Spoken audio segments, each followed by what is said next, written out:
Ladies and gentlemen, welcome to your 25th TWitWoW monthly Q&A. This is the month of July of 2018. And I got to tell you guys, the turnout just keeps being great every month. We have 66 questions to answer this month. John, I know you've already seen some of the questions. How you feeling, brother? Oh, brother, it's par for the course with our audience. You know, there's always a bit deeper to dig down as far as their imagination and their inquiries go. Just when you think it's been exhausted, it's like, oh, wait, I never got to ask John what his favorite dessert is or whatever. So they always think of something. I'm excited to get into this batch, so let's just dive right into it. All right, man. Well, starting off, we have 4 questions from Ben Jr. from June. First up, what are y'all favorite sound bites of yourself and each other, and what made that moment special during live reaction? Well, not even during live reaction, but just very recently, last night in our NXT review, when Candace was like, "Oh, Shayna, why are you talking behind my face?" I still am chuckling about it today. It was great. Obviously, Ashton's iconic when Charlotte and Natalia were sharing a segment. Please don't do this to me. Legendary. Him freaking out over Mil Muertes winning the world title. You know, because when I think about my favorite stuff, like, that's obvious. But, like, Ashton's had some gems, too, that I think go underappreciated at times. Because I think I'm more known as, like, the, you know, psychotic kind of mark between the two of us. But you really appreciating Mil getting to the top of the mountain. Really, your reaction to anything Lucha Underground when it's really good, I think, is always a treat. Like Paige punching a hole through the, what was it, the mayor's face? I forget exactly what his authority is. Councilman Delgado. Councilman Delgado, yeah, Councilman Delgado, his face. So, yeah, those are some of my just favorite sound bites. And then I guess as a team, really, anytime we've done, like, G1 Climax, I'm liking the stuff we're doing again this year. You know, I remember when I freaked out, you know, when Kota Ibushi beat AJ Styles, I think in the first G1 we covered, because I was really high on Kota at the time. And, you know, we got that win. So, yeah, I mean, we've really, what started out as like, oh, hey, John, you want to do a podcast together? Sure. Is really, I mean, we've really coalesced into like a fine tandem between the two of us. So, yeah, those are just a few of my favorite sound bites to get the ball rolling. What about you, partner? As far as personal favorite sound bites of myself, really the only one that stands out is our commentary for the Puma Mill main event for the first Ultima Lucha, where I kind of created this narrative of cats have 9 lives and counted down every time Puma took a stupid, crazy bump that might have killed him. And then, like, after he lost his 9th life, I was like, holy shit, that's his 9th life. That's it. It's over. And it was the flatliner. And I legitimately thought it was over. And then he kicked out and I freaked out. Yeah, that was great, man. That was awesome. That was amazing. As far as you go, Marty winning the junior title by surprise over Will was just, that's going to go down as my favorite reaction you've ever had, I think. Interesting, because, yeah, I mean, you know, for me, automatically, just the big thing I had with Mundo winning the world title, because I waited so many years for that. Yeah, don't get me wrong. That was great, but that was expected. This was unexpected. Yeah, that's true. That's true. God, what a moment that was. But yeah, great first question to really get the ball rolling on this Q&A. What's Ben Jr.'s next question? All of Ben's are for both of us, so I'll just keep on going under that assumption. Second one, would you rather go back in time and see the future? Oh, wait, I'm sorry. Would you rather go back in time or see the future, and why? On this, I'll go first on this. I would rather go back in time, and because I would just love to be able to do some things over and make some different decisions in my life. That would be amazing. John? You know, I don't know. I've been through a lot lately, because it was probably a time in my life I would have been like, oh yeah, totally go back to the past. And I think I still will go for that, but not for the reasons you might think. I would just rather do that because, like, seeing the future and stuff, it would just give me such anxiety to have a glimpse of it and then just wonder, like, can I change it? Or what if I try and change it and I get something worse? Like, the past, I already know what's happened in the past because I lived it. So if I wanted to change it, I'm like, well, I've already endured it once. Can't really be that bad, right? So I'd probably feel better, like, mentally just engaging the past again rather than peering into the future. I think that'd be way too much anxiety for me. That actually does kind of surprise me. I thought that you would have said future. So I guess we're learning a little bit more about each other even. Indeed. Third question from Ben Jr. Are there any memories you would like to share from your times at school? Oh, God. That's my graduation? Yeah. Dude, were you about to say your graduation? I did say my graduation. Dude, Yeah, because then it was over. I'm not even joking. I fell asleep during my graduation ceremony. Brother, I don't fucking blame you. Let me tell you something, folks. And this is just from good old Uncle John here, being totally genuine and not scumbag whatsoever. If I would have had it my way, because here's the thing about graduation ceremonies to me, I guarantee you, if you left it to the kids, probably, I'll even be generous, I'll say 80%. So we'll leave 20% that would go. I don't think 80% would go. I think they do it more for the parents. School even twists your arm about it. Like, oh, it'll be so great for your parents to see. If it was up to me, that diploma would have came in the fucking mail. I would have been on my N64 just chilling, getting my summer started early. To get in this gown and to do all the ballyhoo, to me, it's stupid. That's why I loved when I did community college online, because I got my my degree in the mail, and I'm like, yes, okay, it's over. Thanks, bye. You know, thanks for nothing specifically, and bye. But as far as like memories go, I mean, there was definitely a lot of good stuff. I mean, taking German was great because I had taken 8 years of Spanish, didn't pick up a goddamn thing, and then I was able to take 2 years of German and not pick up a goddamn thing. So, you know, that was nice. Great change of pace. Chemistry class was a lot of fun my junior year. Junior year of school was actually one of the bright spots of my life because, like, my life was such hell at home. Really didn't enjoy being home much at all. And I got very close with my friend named Brandon. Me and him had like 2 classes together. It was chemistry and it was German. Cooking class senior year was great. I mean, I got to make my own stuff and I wasn't half bad at it either. Let me see what else. Oh, yeah. Gym class when you're a kid is so much more fun than gym class in high school. Why you stop, tag, and other fun stuff in high school, I don't know. I mean, it's this concept of, oh, you have to adult, but I personally think it's a lot of horse shit. No, I feel like it's more like because, and really, I mean, you say like they stopped tag, but even when I was in high school, when it was shitty outside and we couldn't go outside, we would play fun like dodgeball type indoor games and stuff like that. So it wasn't that bad. But I think it's more that like when you get to high school, they're genuinely trying to make it physical education rather than just, you know, go out and play. Right, right. Yeah, the only bad part because I even specifically remember in high school, like we would learn not just how to play tennis, we would learn the origin of tennis, we would learn the scoring system, and we would take fucking quizzes on it, dude. Not even joking. Yeah. Like I don't know. I feel like you kind of let out because for me it was just like this boring shit. And then for me, right, being a disabled student, I couldn't do like most of the stuff that they were doing. So Right. like I would just go to the library most of the time to do work. And then when they were like, oh, but you really probably should do something as physical education, I'm like, well, why don't you get educated about my physical being, you know, and then think of something for me to do. So I ended up going to the weight room. You know, that was a really cool experience because then you know, the coach taught me that you should always freeze Milky Way darks and have a nice glass of milk with them, which I haven't done in years, but I definitely want to do that again. And as far as like Asia, we actually got quizzes in PE, and I got to tell you too, I know that it sounds really lame, but I actually really loved my physical education teacher, and specifically referring to the one that gave us the quizzes every couple weeks, because we got quizzes like every 2 weeks on whatever new sport we were learning about and like how to play it and the history of it and shit. And I genuinely loved that teacher because he like, it wasn't just like, he wasn't one of those teachers that's just kind of in it because, you know, they just kind of got in it and they're kind of beaten down from years of not being treated with respect and shit. He genuinely cared about his students. So yeah, that was, I have no problem with that guy. That's always cool when you meet a teacher like that. I had many great teachers. My favorite, my senior year, you know, when my hell was almost freaking over, was my English teacher. Because she was like, have you ever met those people? This is not knocking her at all. But like, have you ever met those people that are like so genuinely nice and so genuinely good? Like, you know, they have like that crazy underbelly. Like, you don't want to fuck with them because you know that like the other side is like just as intense. Yeah, she was one of those. And like, we'd hear some stories and I'm like, man, I would never want to cross her. I mean, sweet as anything, but God, like, get on that bad side, it was over. Childhood education. I mean, yeah, again, gym class was a lot of fun, made a lot of cool friends, you know, got to play outside more than what you did when you got older, which also, you know, is kind of depressing to think about because, oh, being outside is a senior privilege. Like, bitch, we all share this fucking planet. Get the fuck out of here. So yeah, I'm just happy to be done with the whole thing personally. But yeah, I made many great friends, met many great teachers, and just glad to kind of have the whole education process behind me and just kind of pursuing my own education as I see fit. Any other memories you want to share, bud? Yeah, I have a few. I know that early in high school, there were like 2 different kind of courses that I was thinking about doing as like potential careers.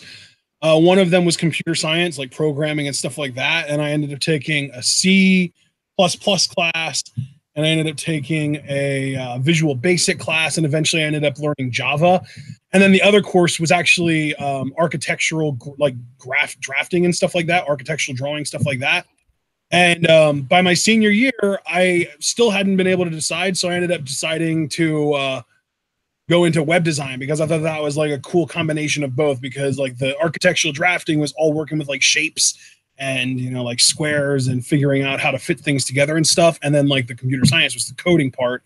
And I thought the web design would be perfect for that. So I decided to go to web design for college. And I ended up getting into a shitty little art school that I started literally a month and a half after graduating. So that was a horrible decision. As far as good stuff that I remember from high school, I loved my physics class. Physics was an amazing class for me. It was like, I really struggled early on in physics because I had just gotten like my first 3 years in high school, I was in like college prep, like the standard level science classes. And then my senior year, I decided to step it up a little bit and I went into an honors physics class. And it was really like kind of over my head for the first like 2 or 3 months.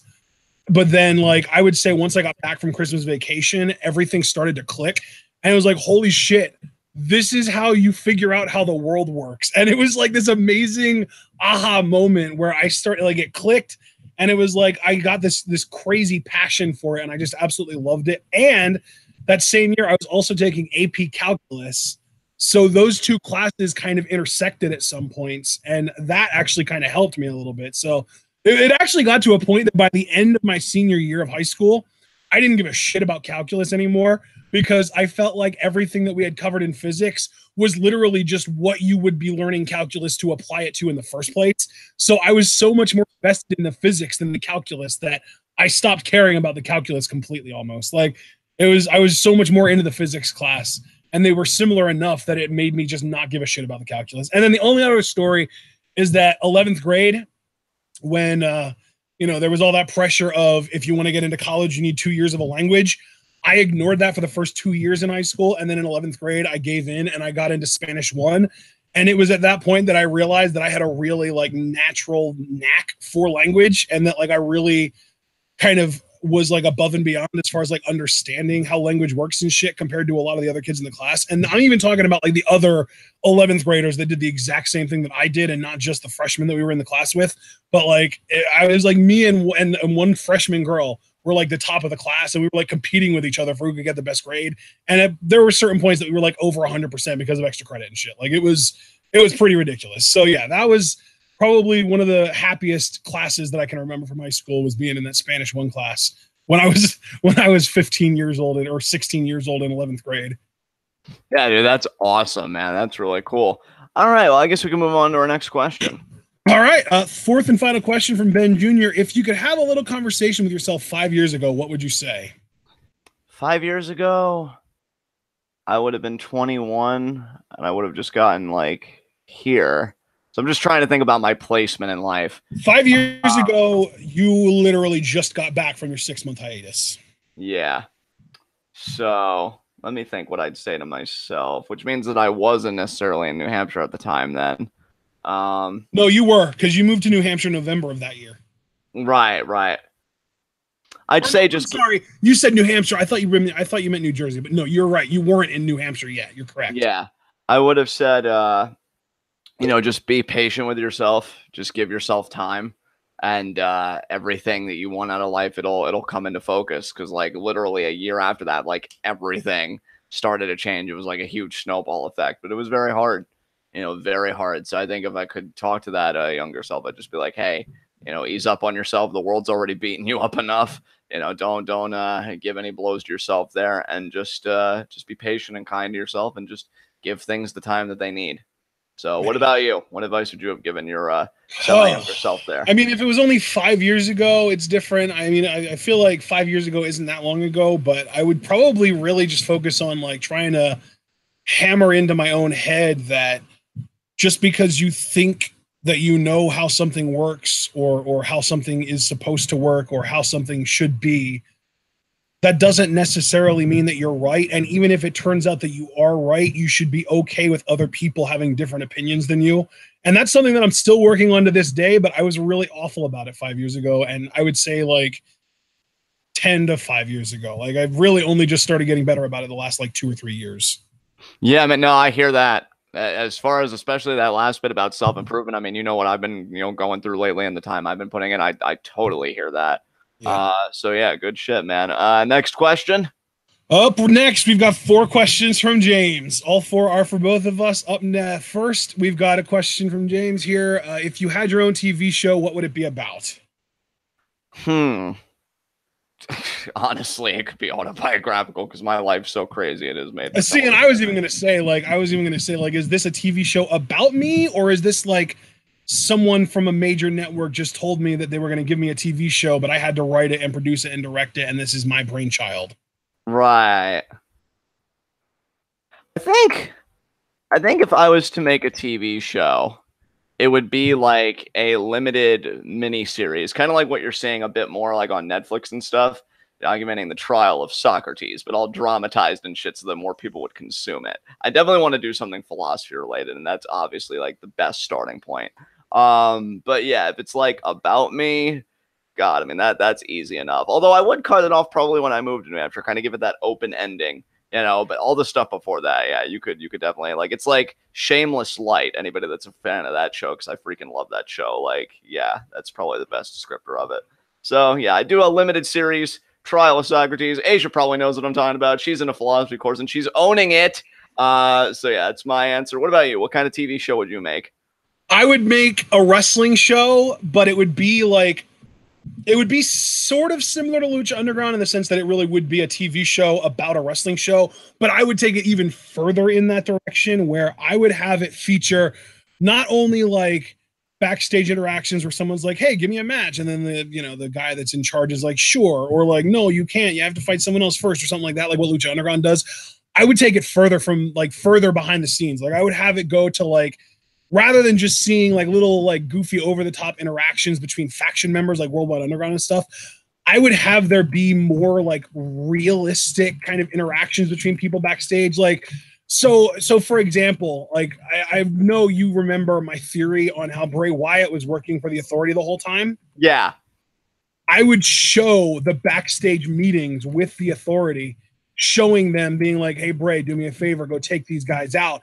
And then then the people in the arena, when they finally see Bray going out and taking that person out, they're just like, "What the hell's this guy doing? This doesn't make sense. Why would he do that?" And the commentary wouldn't have a clue either. So it would have that in common with Lucha Underground too. But there would be like, it would really be like motivation focused. Like it would really, the goal would really be to get down to what the motivation is for each individual, whether it's the performers or the commentators or the announcers or the owner or the promoter or the GM or whatever it is. The goal would be to really find out what their motivation is and make sure that that character is doing everything that lines up with them wanting to get to whatever they're motivated by in the first place. Like if it almost like with like Littlefinger in Game of Thrones, like we know everything he does is motivated by wanting to be on that Iron Throne. Everything he does. And then like Daenerys is motivated by not, by, first of all, she does want to claim the Iron Throne, but then she's also motivated by hating the way that women and children are treated and hating the way slaves are treated and shit like that. So like it would be really motivation focused and really focused on like what people really want to get out of their experience in this wrestling promotion, why they're there, the whole like, like if they're just there for money, then why the hell would they make any decision that wouldn't help them to make more money? You know what I mean? Yeah, absolutely, man. Basically, yeah, like Game of Thrones done in the style of pro wrestling instead of a fantasy kind of drama. Fuck yeah, that's a perfect note to end on. Next question. All right, second question from James. What is in your Spotify/music playlist? Oh God, I have a workout playlist now. I was even using that today when I was working out. I don't have a Spotify, but I do have Napster and I do use playlists, so I can still answer this question. Nice. Actually, I hate to take up time here. I just want to pull up my Spotify real quick so I can give them the most exact answer possible. I know I have like 2 of my favorite groups on my Spotify are Ravenface and Every Hour Kills, especially Every Hour Kills. Oh my God, I adore them. Who else do I have? A group called Hyperdose. I have to listen more to them. Maybe I'll do that when we play Rocket League tonight. I don't know. Dark Signal, who I heard very recently. Starset. Panic at the Disco, Breathing Theory, Evanescence. Only like her really older stuff. Like her newer stuff, she's got a beautiful voice, but it just really doesn't vibe with me. Mosaic, who they've promised new music. I'm just wondering when it's going to come. And a group called Call Us Forgotten, and that did a cover of Kanye West's Heartless, which is just amazing. I've got other stuff there too, but that's just kind of like the bare bones of it. So name us some of your playlists, partner. Okay, I just went all the way back to the beginning of my Napster sort of account. The first Napster playlist that I ever made was on November 29th, 2011, John Mayer, and it's his first 4 albums in one playlist. It's Room for Squares, it's Heavier Things, it's Continuum, and then it's Battle Studies. Because guys, John Mayer makes damn good going to sleep music. So I used to just play that while I went to sleep because it put me to sleep. Next one is from January 11th, 2012, White Star, which is a band who was led by Cisco Adler. I love their music. Next was Shwazy from August 28th, 2013.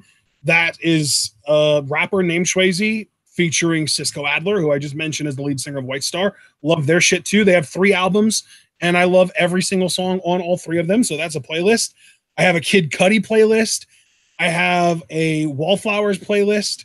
I have a Dev playlist. If you're at all familiar with Dev, she's done songs like Bass Down Low and Love Letter with the Cataracts. I have a Big Lebowski soundtrack playlist. I have a Paramore playlist. I have a Black Rock playlist featuring artists such as Jamie N. Commons, the Black Keys, Gary Clark Jr., the Stone Foxes, Hani El Khatib, the Heavy, and X Ambassadors.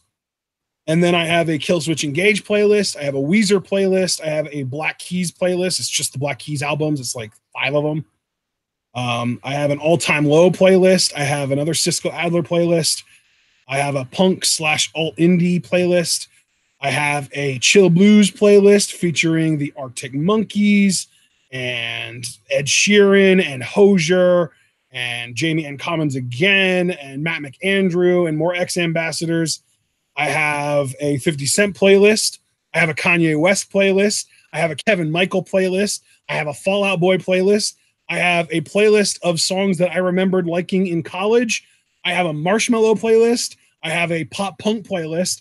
I have a Rick and Morty songs playlist that features that Look On Down from the Bridge song by Mazzy Star, Seal My Fate by Belly, For the Damaged Coda by Blonde Redhead, Do You Feel It by Chaos Chaos, that's probably my favorite song on this list, and Hurt by 9 Inch Nails. I have a Justin Timberlake playlist, another Ed Sheeran playlist, Lupe Fiasco playlist, Jax, who is a pop artist that used to be on American Idol and I guess got like fucked over majorly by the American Idol producers and then went on a tear just making amazing pop music without a producer and just doing everything herself. I have a Hozier playlist. I have a Haim playlist. I have a Bishop Briggs playlist. I have another Paramore playlist. I'm not really sure why I have 2 of those. I have a WWE theme song playlist. I have an Element 80 playlist. I have a Macklemore playlist. I have a Post Malone playlist, a Childish Gambino playlist, a Lauv playlist, a Bryce Vine playlist, a Kyle playlist. That's Super Duper Kyle, for those of you that don't know. I have an 80s, 90s, and 2000s playlists, one for each decade. And then I have a current favorite hits playlist, and then I have a Terror Jr. playlist that I just added a song to. So, yeah, I have a shit ton of playlists. Foster pretty much summarized, because I started zoning out a little bit like midway through that. He's like, Ashton, dear God. Yeah, man, I love that you love music as much as you do, man. That's freaking awesome. And Brandon, it is mostly older Fall Out Boy, yes. I'm actually going to, just because you said something, I will pull up the Fall Out Boy playlist, and I will tell you exactly what songs are on it. Sugar, We're Going Down, Dance Dance, This Ain't a Scene, It's an Arms Race, Thanks for the Memories, I Don't Care, My Songs Know What You Did in the Dark, Centuries, and Immortals. That's my Fall Out Boy playlist. Yeah, Centuries was Ember Moon's theme on the Indies when she was Athena. So that's how I got to know that song. I was older Fall Out Boy is pretty good. All right, third question from James. If you had a chance to talk to one historical figure, who would it be and what questions would you ask? Historical figure, huh? You know what? Let me look up something real quick just so I make sure I have it right. In the meantime, I guess you can go first. One historical figure, and what questions would you ask? It's really tempting just to be like, oh, well, I would go up to Ronald Reagan and I would ask him who the fuck he thinks he's helping with this bullshit. Yeah, he was awful. I could go up to Hillary Clinton and just like 2 years ago and be like, hey, you kind of suck. Try something different. What you're doing isn't working. You're going to fucking lose, and the country's going to be led by a literal Nazi fascist. Let's see. Yeah, I think just keeping it like within the U.S. and stuff, because I mean, I'm sure there are like global figures that I would enjoy talking to, but honestly, I'd want to talk to President Harry Truman, because he was president when they decided to drop the atomic bombs like on Hiroshima and Nagasaki. And I'd want to ask him, like, if this really was the best route, given like all the devastation and the reverberations of such a an event, because the world just radically changed with the introduction of the atom bomb.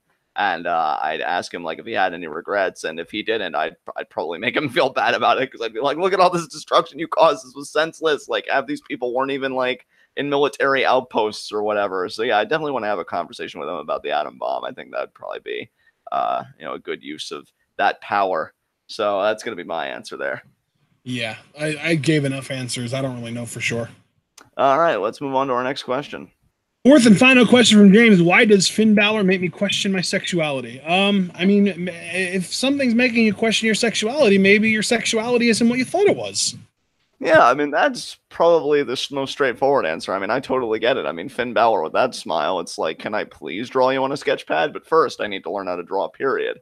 So, yeah, I mean, I definitely echo what Ashton said, and I can't necessarily say I blame you. And he knows it, because he constantly teases people with, will I apply this baby oil or won't I?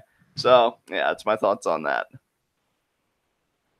Up next, we've got two questions from Asia. Both are for you. First up, how's it feel knowing Almas is barely featured on the main roster, yet James Ellsworth got more TV time than him? How this question has turned around in recent weeks.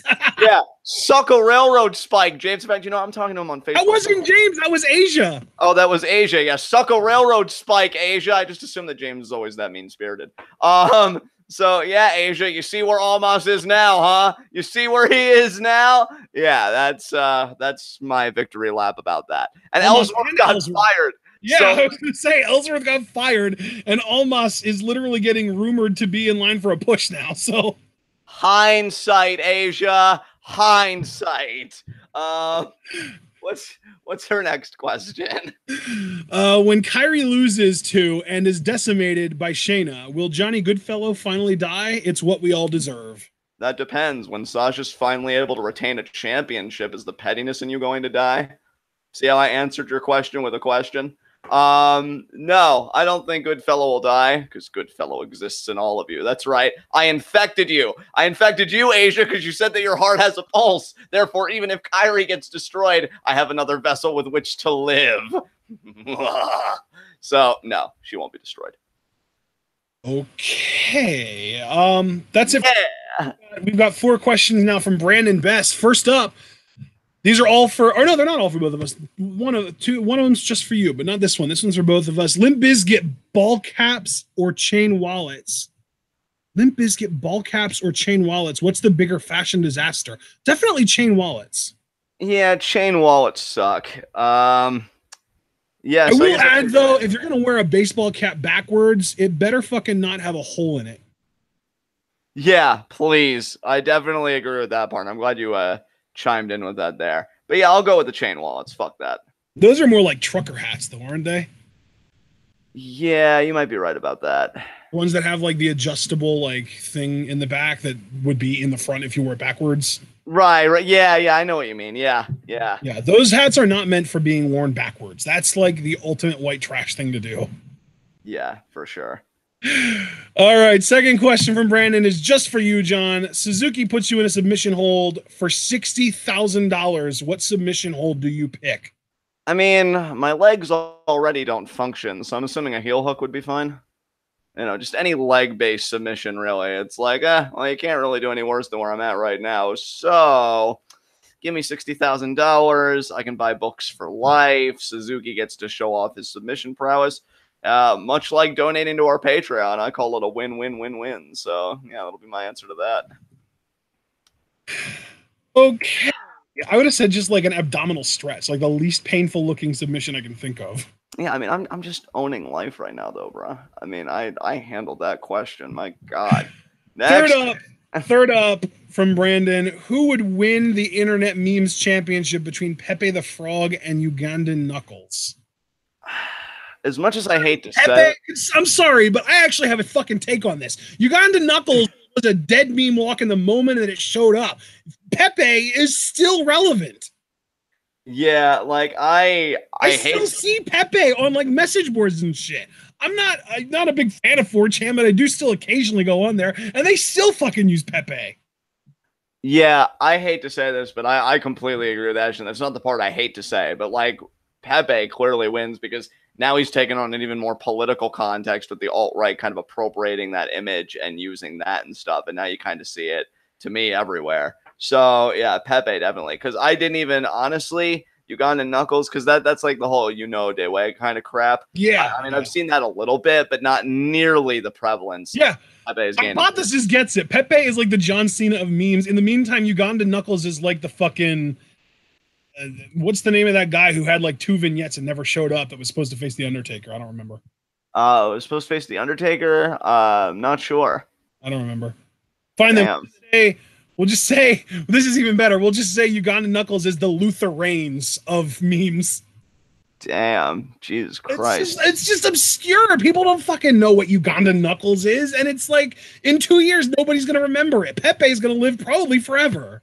Yeah, that's really unfortunate. Fuck me. Fourth and final Brandon Best question. What's one song you can't get out of your heads?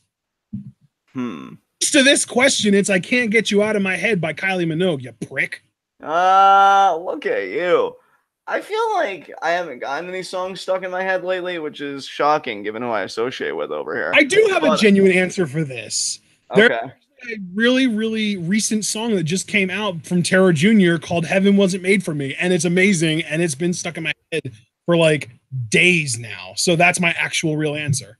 I like that. Look up, guys, seriously, if you like dreamy pop music, look up Heaven Wasn't Made for Me by Terror Jr. and really just look up Terror Jr. in general because they're great. I fucking love Terror Jr. Even John likes Terror Jr. and John has started listening to Spotify because he wanted to explore his own taste in music. He still listens to Terror Jr. even now. Oh yeah, Ashton's definitely had influence on my taste, guys. In fact, just to kind of show that, if I had to pick a song just from stuff I've been listening to recently, maybe Loud, that's Lauv, his song Comfortable, I definitely kind of have going in my head when I'm making breakfast and stuff like that. I just like to just kind of chill and vibe with the song a little bit. So yeah, Love is so good, dude. He is, man. He is. Next question, or set of questions, I guess. Next set of questions, we've got 4 from Dominique Adams. First up, should Kona Reeves get called up early just so that he can be the one to finally lose to Kurt Hawkins? See, Dominique, I see that you're well-intentioned with this question, but calling up Kona Reeves, kind of assumes that he deserves to be in this whole system to begin with. I keep saying somebody needs to pull him aside and tell him to aim lower. If you want to be in the wrestling business, I mean, I don't know, maybe well, God, he's not talented enough to be a coach, Jesus Christ. Maybe do video production or something. I don't know, maybe go back to school and get a skill that's actually useful. Just do something other than get in the ring. You should be a cameraman. And honestly, with the way he's seemingly getting pushed, although I fully expect him to lose to EC3 next week, Kona Reeves would probably beat Kurt Hawkins if I'm truthful. So, yeah, like, I guess the only good thing about him being called up is that you remove the cancer from NXT, and then cancer just mingles with other cancer, so it's kind of indiscernible, from itself. Yeah, so, next thing you know, Kona Reeves and Mojo Rawley are the WWE Raw Tag Team Champions, and I don't want that. I mean, I don't want that either, but, sooner or later they got to get fired, right? So, I was going to say, why would you call Kona Reeves up? Because when someone gets called up, they get a main roster contract. And when somebody gets a new main roster contract, 9 times out of 10, WWE isn't willing to cut them anytime soon because they've already sunk in that investment. And all about the sunk cost fallacy from our discussion regarding Ronda Rousey. So, no, just leave him in NXT and eventually he'll go away. Yeah, all right. Next question. Next, our second question from Dominique. With the way 205 Live is currently going positively, do you think it is the right time for Finn Balor to have a short stint with the Cruiserweight division?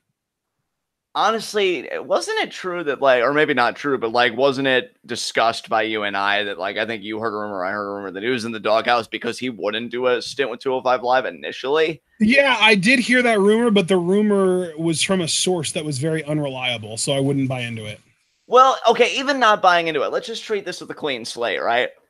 The most Balor's doing right now is working with Constable Corbin that has no, like, designs for elevation or contendership or anything like that. 205 Live is definitely heating up. Like, I enjoyed this past week's episode with the Fatal 4-Way and everything. Drew Gulak is number one contender, yes.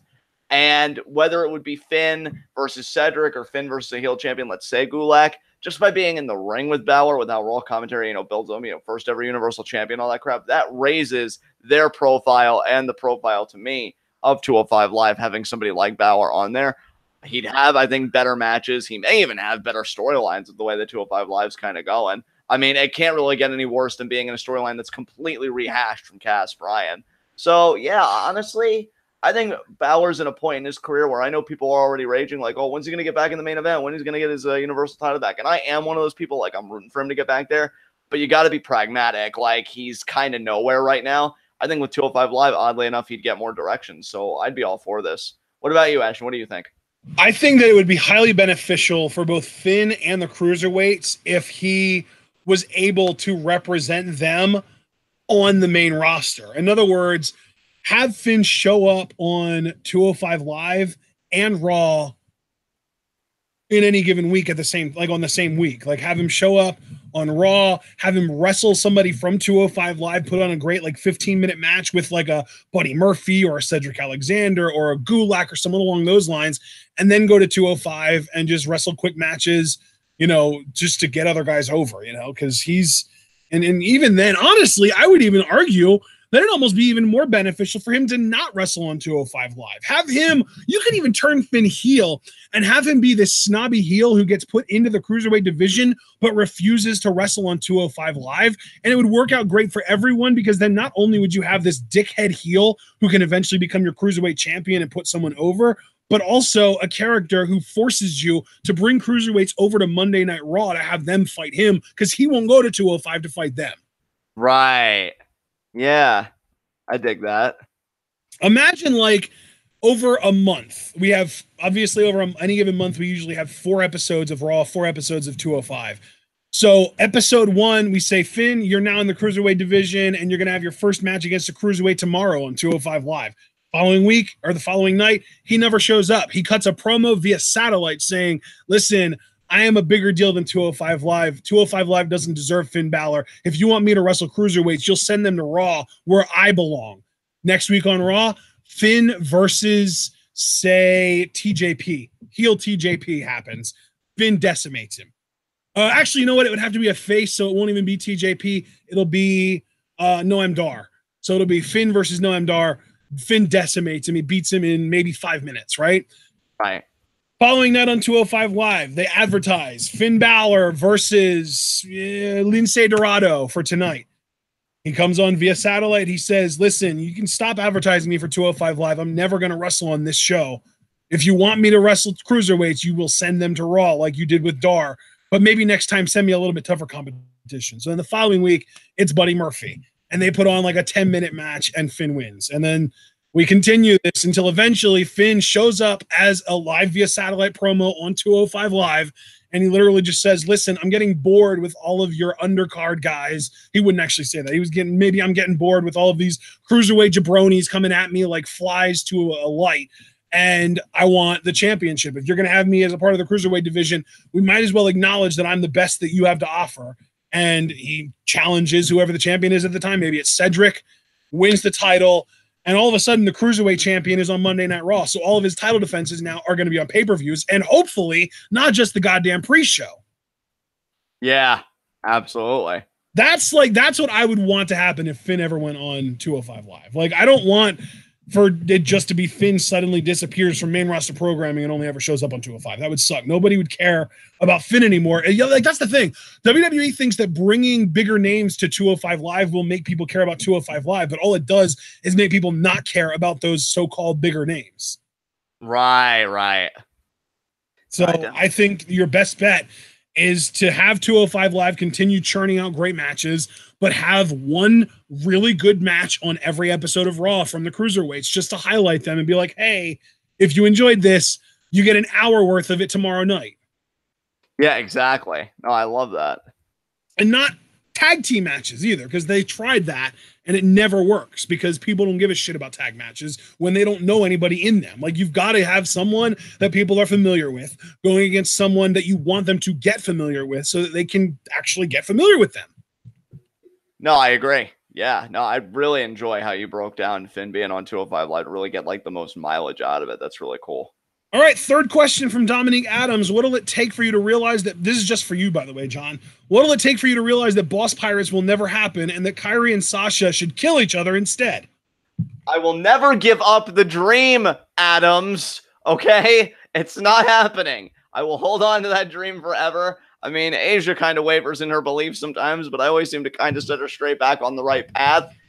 Kyrie and Sasha are meant to be besties. Bailey is a terrible friend. She deserves, well, really, Bailey deserves to eat garbage, and Sasha deserves better, and Kyrie is better. Boss Pirates is going to happen. You need to deal with it.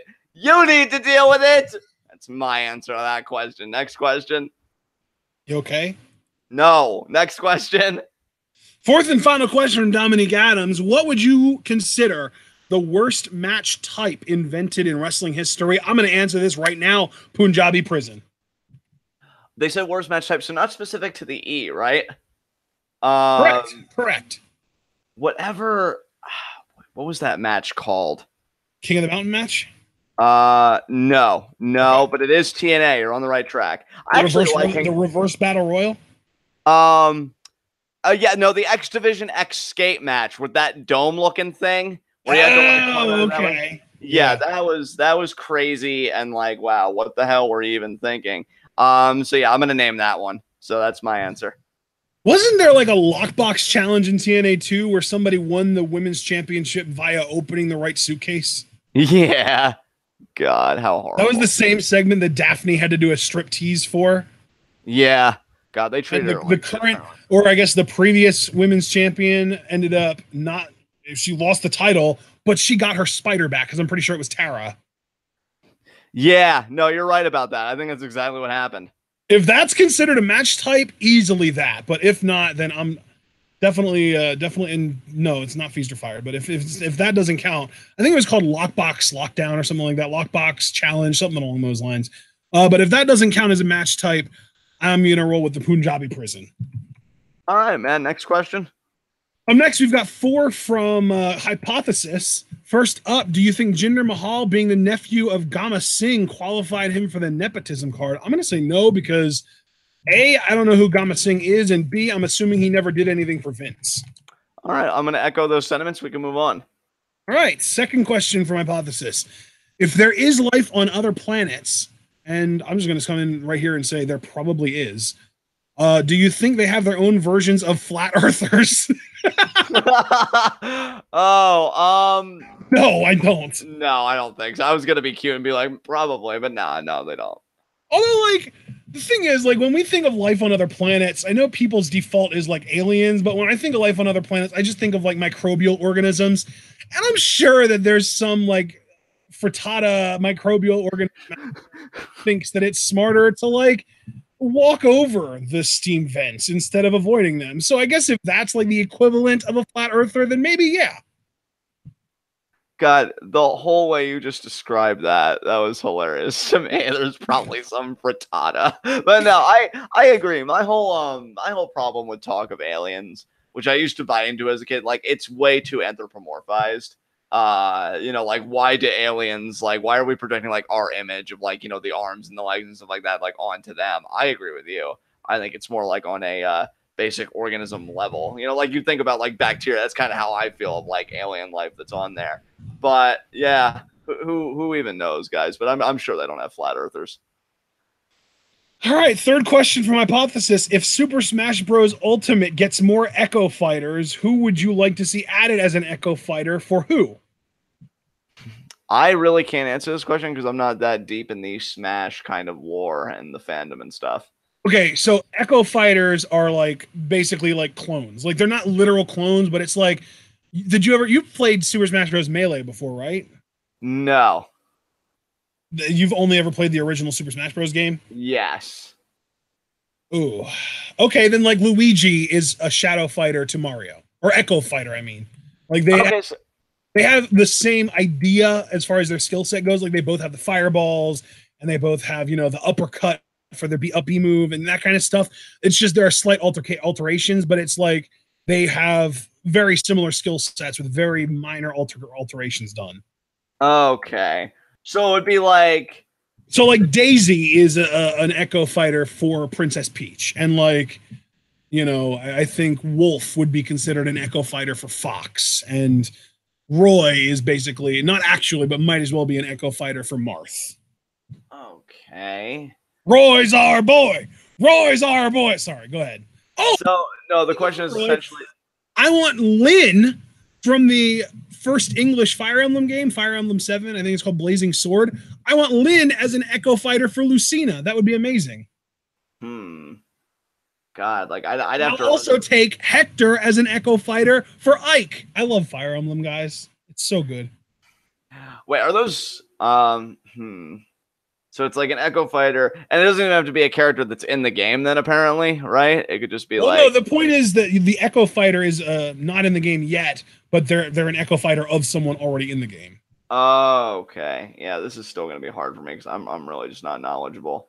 Well, literally every character that's ever been in a Smash game ever is going to be in Super Smash Bros. Ultimate. So it's literally all of them. Like you could even say like Tails or Knuckles as an Echo Fighter for Sonic, like that kind of thing, like that. Right. Well, we know then that Donkey Kong's going to be in it because I know he was in the first one. If Diddy Kong's not in it, he would just be, I guess, Diddy is in it. Diddy is in it, and there is a rumor already that Dixie. There's actually a rumor already that Dixie Kong will be an Echo Fighter for Diddy. Oh, okay. Because Diddy is already in it. Yeah, Diddy's been. Yeah, I'm really stuck, to be honest. I'm just gonna have to pass on this. I really wouldn't even know how to. That's fine, man. I already gave a few of my options. But I'm also kind of. I'm trying to think. I really want Isaac in Super Smash Bros, but I can't think of anyone that he would make sense as an Echo Fighter for. So I don't know. But I kind of already gave some answers. Fourth and final question from Hypothesis, though: how triggered would Johnny Goodfellow be if Kairi Sane ended up in a serious relationship with Ricky Mundo? I'm gonna stab you in the face with a file down fucking toothbrush. I mean, no, it's everybody makes choices. Everybody makes mistakes. And I would just have to hope that Kairi would see that she was worth so much more than that and just, not be with that urchin. Unless maybe she sees something that I'm not seeing. Maybe he treats her well, in which case I'd have no choice but to accept it, because who am I to say who she can love, even though she deserves better? So yeah, it would definitely be a very intense internal confrontation, but one that I would eventually make peace with, because Kairi loves everyone and she deserves to be loved and kind because she's just so pure. And he better be good to her, so help me. But next question. Oh, that little doll is definitely going to convince him to murder her while she sleeps. How fucking dare you? Next question. What's his name again? Rosa? I think so. I'm not even sure. Yeah, I think you're right about that. All right. Up next, we've got 4 questions from Races Fan Rocks. These are all 4 for both of us. First up, this is an interesting one. I actually kind of like the way he worded this. And really, as far as the way he worded it in the original question was a little weird. I had to do some interpreting, but I think we got it hammered out and we're all good. But I love the question. You're in a purge. You have to choose a vehicle and a person who is basically like your purge helper. So you choose a vehicle and then you choose who the person's going to be. And then he has 2 other questions, three extra things after that. First of all, are you going to choose to be driving using this vehicle that you've chosen? Second of all, are you going to be in a larger group? And third of all, if you say yes to the group, name the group. Okay. I think I would choose a Jeep as my vehicle because I'd imagine that we'd get into some crazy terrain that I'm sure a Jeep can handle, because I actually had a very rough experience in a Jeep recently. So yeah, I'd say a Jeep for my vehicle. James would be my purge partner because we'd have some kinky fucking sex in the purge. And absolutely yes to the group. Ashton would clearly be in the group because we need brains, otherwise we're screwed. Asia would be the brawn too. That is true. You could be. Asia would be in the group because we need somebody to be petty to other people that are purging. Cliff would be in the group because I'm a big believer in human shields. Wow. Brandon would be in the group because he's so sick and fucking twisted that he would probably out purge the people that are purging and kind of scare them away. Who's purging now? Exactly. Now purging all free. Let's see. Ella, Stella, Jackie, like all of them, because you know they're so pure and they don't deserve this. Foster would be in it because he's a weird egg and he could be a human shield at any time, but me and Foster, he'd probably be the comedic levity of the group. Like, hey guys, who would have thought we'd end up here? And yeah, I'm probably forgetting people, but if I'm forgetting you, you probably So are you trying to tell me that you wouldn't be worried that any of these people would turn on you? I mean, all of them probably would because I'm me, and honestly, it could be for some comical situations. Wait a minute, I picked you in the group. Yeah, and now this is what we call a face turn. No, and then they'd, you know, bludgeon me in the face. But I'd take my chances. I feel like all of them would be good to me. I'd be kind of side-eyeing Brandon a little bit because, again, you know, he's definitely got those malevolent machinations, as I like to say, but you'd protect me, right? I mean, you totally wouldn't remember all those times I said I'd turn heel on you, and you totally have my back. Right? Oh, you're actually asking me? Of course, yeah. Oh yeah, see, there you go. See, he's got my back. So yeah. Oh, and just outside the TWitWoW group, definitely my sister, and like I've got to take my family with me. Maybe our dog would toughen up, hopefully, and do something. And yeah, my friend Angel, definitely, because I'm gonna need somebody to philosophize with. We need to start philosophy over again post purge. So he'd be the guy that I'd do that with. And yeah, that seems like a pretty. I feel like a lot of people are treating this like it's gonna be like a multi-week event. The purge is literally a 24-hour period. Well, yeah, you surround yourself with more people, you know, they got to thin the herd to get to you. So I'm just thinking the more people in my group, the more likely I am to make it through this. So no, that sounds like a pretty satisfactory group to me. Okay. Oh, and Jarveris too. Yeah, glad thing he came in right at the very end. He said he'd protect me too. So yeah, he'd beat people like they stole something, which they did. My fucking time, a whole 24 hours. So yeah, Jarveris, get in here, nerd. We're gonna survive the purge. Okay, so vehicle. I mean, the thing is, you get to choose a vehicle, so naturally, I'm gonna choose a fucking tank. Oh, that's a good point. Yeah. And then you get to choose a purge partner. So, I mean, God, I wanted to pick someone else, but all the horrible decisions you just made, I kind of want to pick you just so that you survive. Oh my God. That's not nice. Neither were your decisions in this. Wow. Okay, but being real though, if we're, I was kind of under the impression that we were in like separate universes and that we had to survive on our own. So I'm not even going to acknowledge that you just chose a bunch of people that we're friends with, including me, to be in your group. I'm just going to ignore that and go about answering the question the way I was originally going to. My purge partner is going to be the guy that does primitive technology videos. Oh, that's an excellent choice. Worst case scenario, if we end up out in the woods, I want someone that can help me to survive in that situation.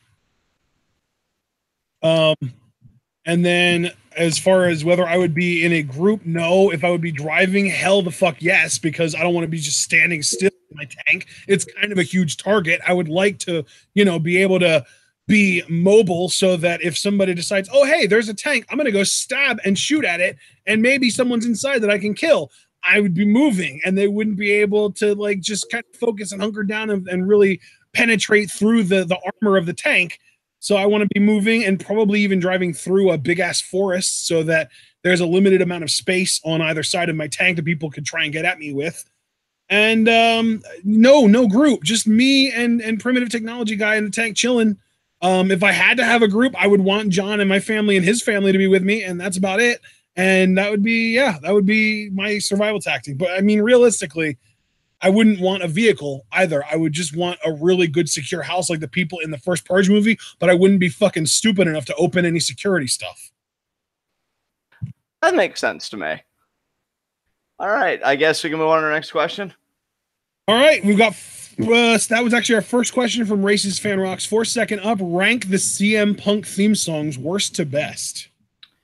I only know the two from WWE, Cult of Personality and This Fire Burns. I would do Cult of Personality at 1 and This Fire Burns at 2. I love both, but that's definitely my preference. I never really watched much of his other stuff where other themes could be heard. So that's the extent of my answer. What about you, Ashton?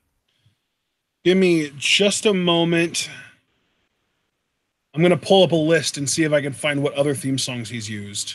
I didn't even know he really used many theme songs beyond that, to be honest. Yeah, he has. Here we go. He used South of Heaven by Slayer, A Call for Blood by Hatebreed, People Are Shit or People Equal Shit by Slipknot, Miseria Cantare, The Beginning by AFI, Cult of Personality, Night Train by the Bouncing Souls, Ole by the Bouncing Souls. That's El Generico's old theme song. Ole, ole, ole, ole. That's what that is. And then, yeah, the two in WWE. So Miseria Cantare would probably be the middle. Actually, no, that would probably be the worst to me. I'm not familiar at all with any of the other, like the Slayer, Hatebreed, Slipknot, Bouncing Souls stuff. So I'm only going to rank the ones that I know, that being Miseria Cantare, Cult of Personality, and This Fire Burns. I would probably put Miseria Cantare first, then Cult of Personality, then This Fire Burns. All right. Next question. Next question from Racist Fan Rocks. Our third question from him. WWE and NXT versus New Japan. What matches would you like to see happen? And then he also added the first lock is the Elite versus the New Day. And I guess that means that we're not allowed to use the Young Bucks, any members of the New Day, or Kenny Omega for any other matches because he locked in the Elite versus the New Day. I feel like we answer questions like in this nature almost every Q&A. I feel like, because I almost feel like believe me, we do. But I mean, just entertain it. Just go with it. Yeah. Christ. You know what? It's WWE and NXT versus New Japan, right? That's the theme. Yep. A match I won after recent events, and I realized that I won it. You know, seeing these guys work kind of side by side. I want Naito versus Ciampa, and that'd be a great. Oh wow! Okay.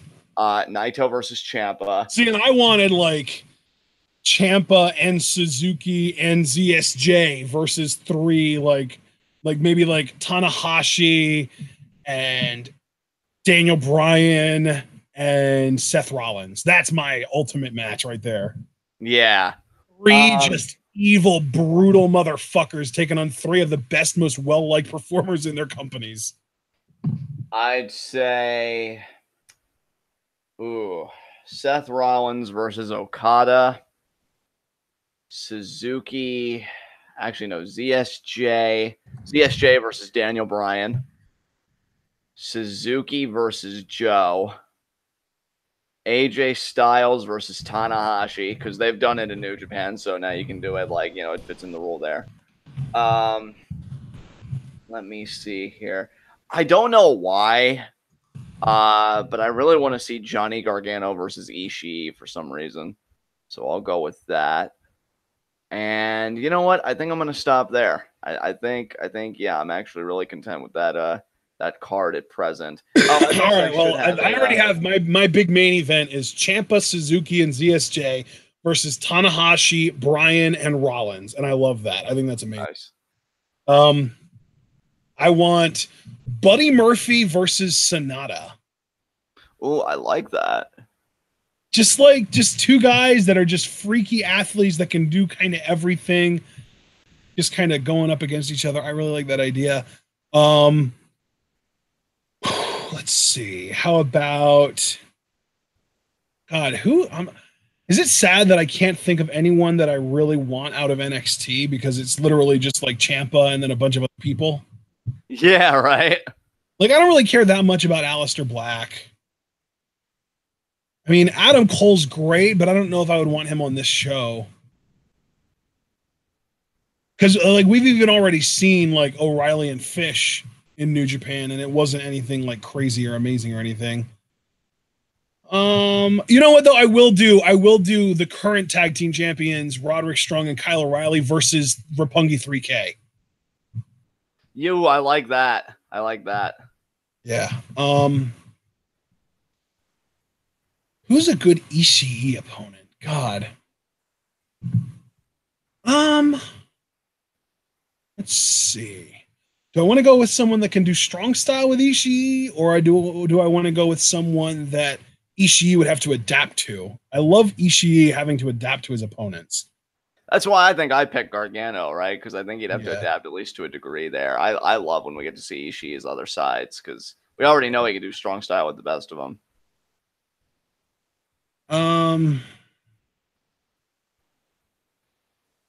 Ishii.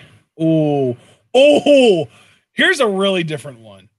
Ishii versus The Miz.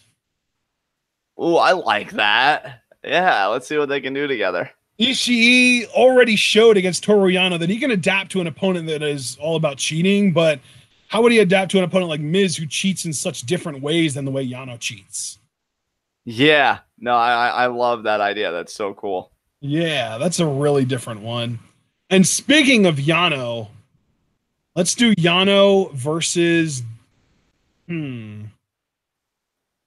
I kind of want to put Yano against like a really smart character in the ring, just because like I would want someone that would be able to like goof on him when he goes for his stupid stuff, like his like low blows and shit, like the way ZSJ does, but without being a dick about it. Right. Yano versus Sheamus. That could be interesting. I'm gonna do one more, just because I don't want to hold us up too long. And this is like my sort of, I guess this would be like my semi-main event, since my main event is that 6-man tag. I want to do Naito against Roman Reigns, and I want Naito to corrupt him. Ooh, interesting. It's so opposite too, because Roman is this babyface character that always gets booed, and then Naito is this like heelish character who always gets cheered. So like it's kind of the perfect dynamic. Naito would be so over, and I would really just want for him to show Roman the way as far as like tranquilo and everything. I love that, dude. Yeah. Oh, and then you know what? I'm gonna toss in one more. My match of the year contender: Andrade Cien Almas versus Okada. Oh yeah. Because I didn't use Okada on my card yet, so that's gonna be my ace in the hole. Yeah, that's that good shit right there. All right, man. Next question. Fourth and final question from Racist Fan Rocks 4. How was your 4th of July? Any fireworks that you liked? Uneventful. I was going to say, I don't remember 4th of July because I didn't do anything special on that day. I had far more pressing matters on my mind for the month of July, trust me. But we have neighbors, though, that like they do fireworks, and the one thing they do that we hate, they fire off a cannon. Scares all of us half to death. I can only imagine how our dog feels, poor thing. But yeah, so 4th of July here was uneventful, but I guarantee everybody around us was partying it up. Is that it? Yep, that's it. Next question. All right, next set of questions are from Jordan Amos. We've got 3. All of them are for both of us. So first up, how would you book the following guys in New Japan and Lucha Underground? And then he gave us a list. We'll start with Braun Strowman. Braun Strowman. I mean, damn. Braun's easy. He just comes in, wrecks everyone, wins the title, and eventually loses to a scrappy undercard babyface. Yeah, I agree with that. I think you could do that really in both promotions. There you go. So yeah. With the Revival is next, and with them, I mean, in New Japan, they are probably going to end up being junior heavyweights. So you put them in the junior heavyweight tag division, and you have them do pretty much what they did in NXT, where they talk about fists, not flips. They ground people. They try and, win by just beating down their opponents rather than submission stuff, or rather than high flying stuff. And they're like the top heel tag team in the tag division. And then for the, for Lucha Underground, that would be a little more challenging. But John, while I think about what I want to do with the Revival in LU, why don't you tell me what you would do with the Revival in Lucha or in New Japan? I mean, I pretty much agree with your sentiments. You put them in the junior division and just have them go. It's not like the junior division, I think, has a lot of depth, with all due respect to them. The junior tag division specifically has a lot of depth in terms of like characters and stuff. LU, I'm almost thinking you could almost make them like a tag team that kind of has that gulag ideology, like safe and sound on the ground, don't take to the air. Pretty much they already have it. No flips, just fists. They would just need a third person because Lucha Underground doesn't have a standard tag division. They have a trios division. So I would have a third person that would kind of share their mindset. And yeah, they would go on this mission of like, we're just going to take out every luchador and every luchadora until our kind of wrestling is the last style standing. You know what? I actually have a great idea for that. I'm glad that you've been talking about it because now I got an idea too. Okay. I would pair them with Chavo. I would have Chavo come out and say, my entire life I've lived in my Uncle Eddie's shadow, and I realized that he had it all wrong. It doesn't matter what the fans think of you. You shouldn't be putting your body and life on the line to make these people happy. The only thing that's real, he would basically quote Kevin Nash, the only thing that's real is the money and the miles. And I'm done worrying about you people. All I'm worried about now is the money.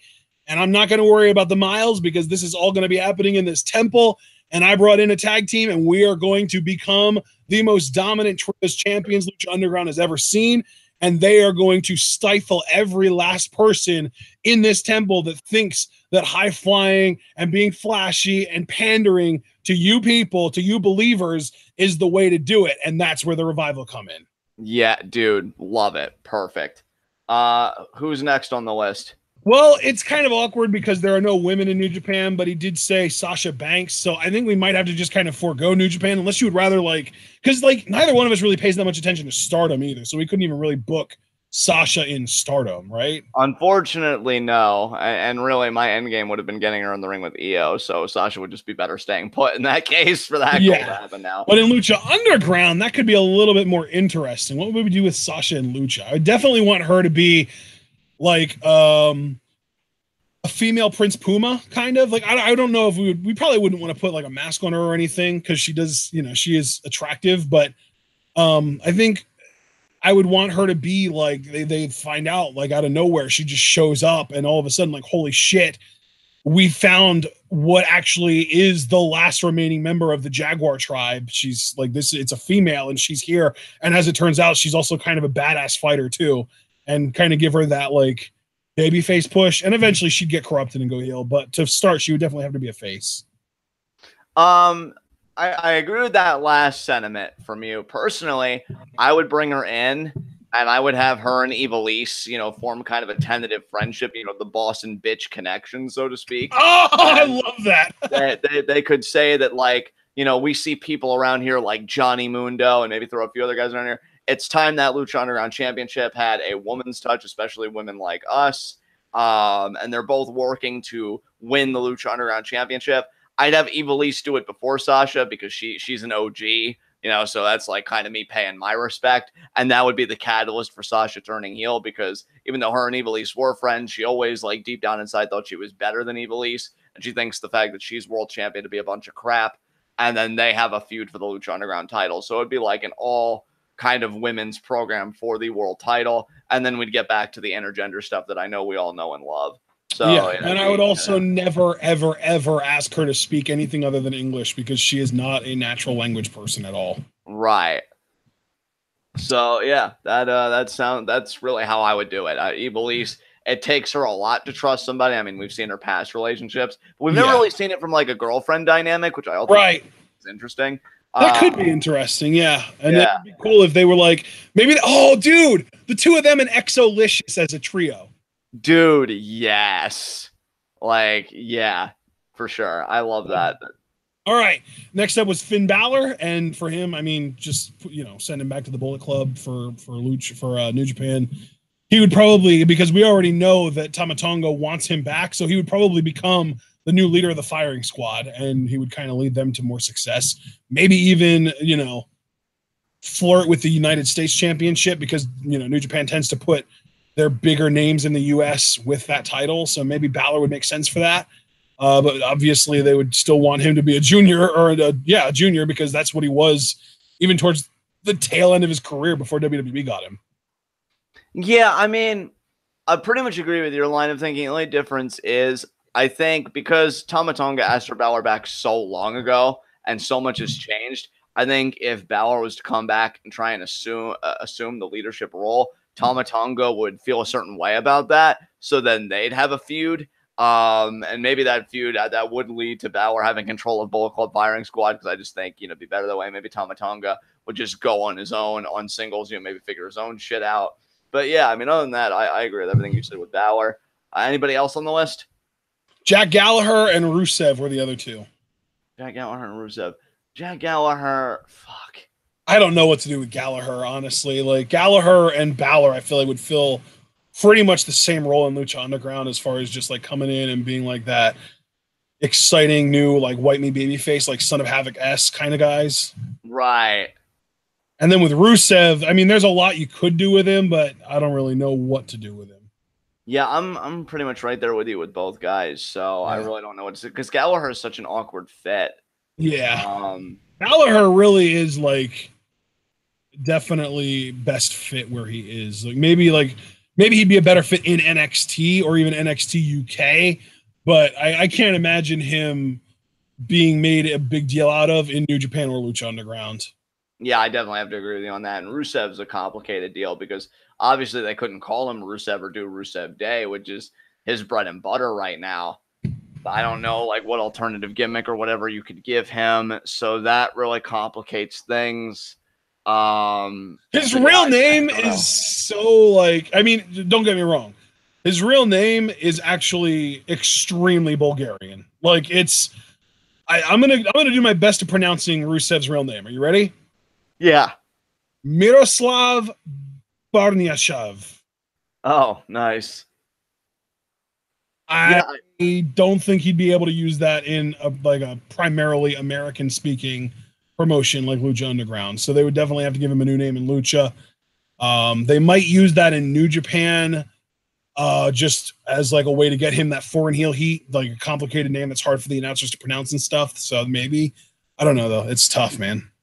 Yeah, it's definitely tough.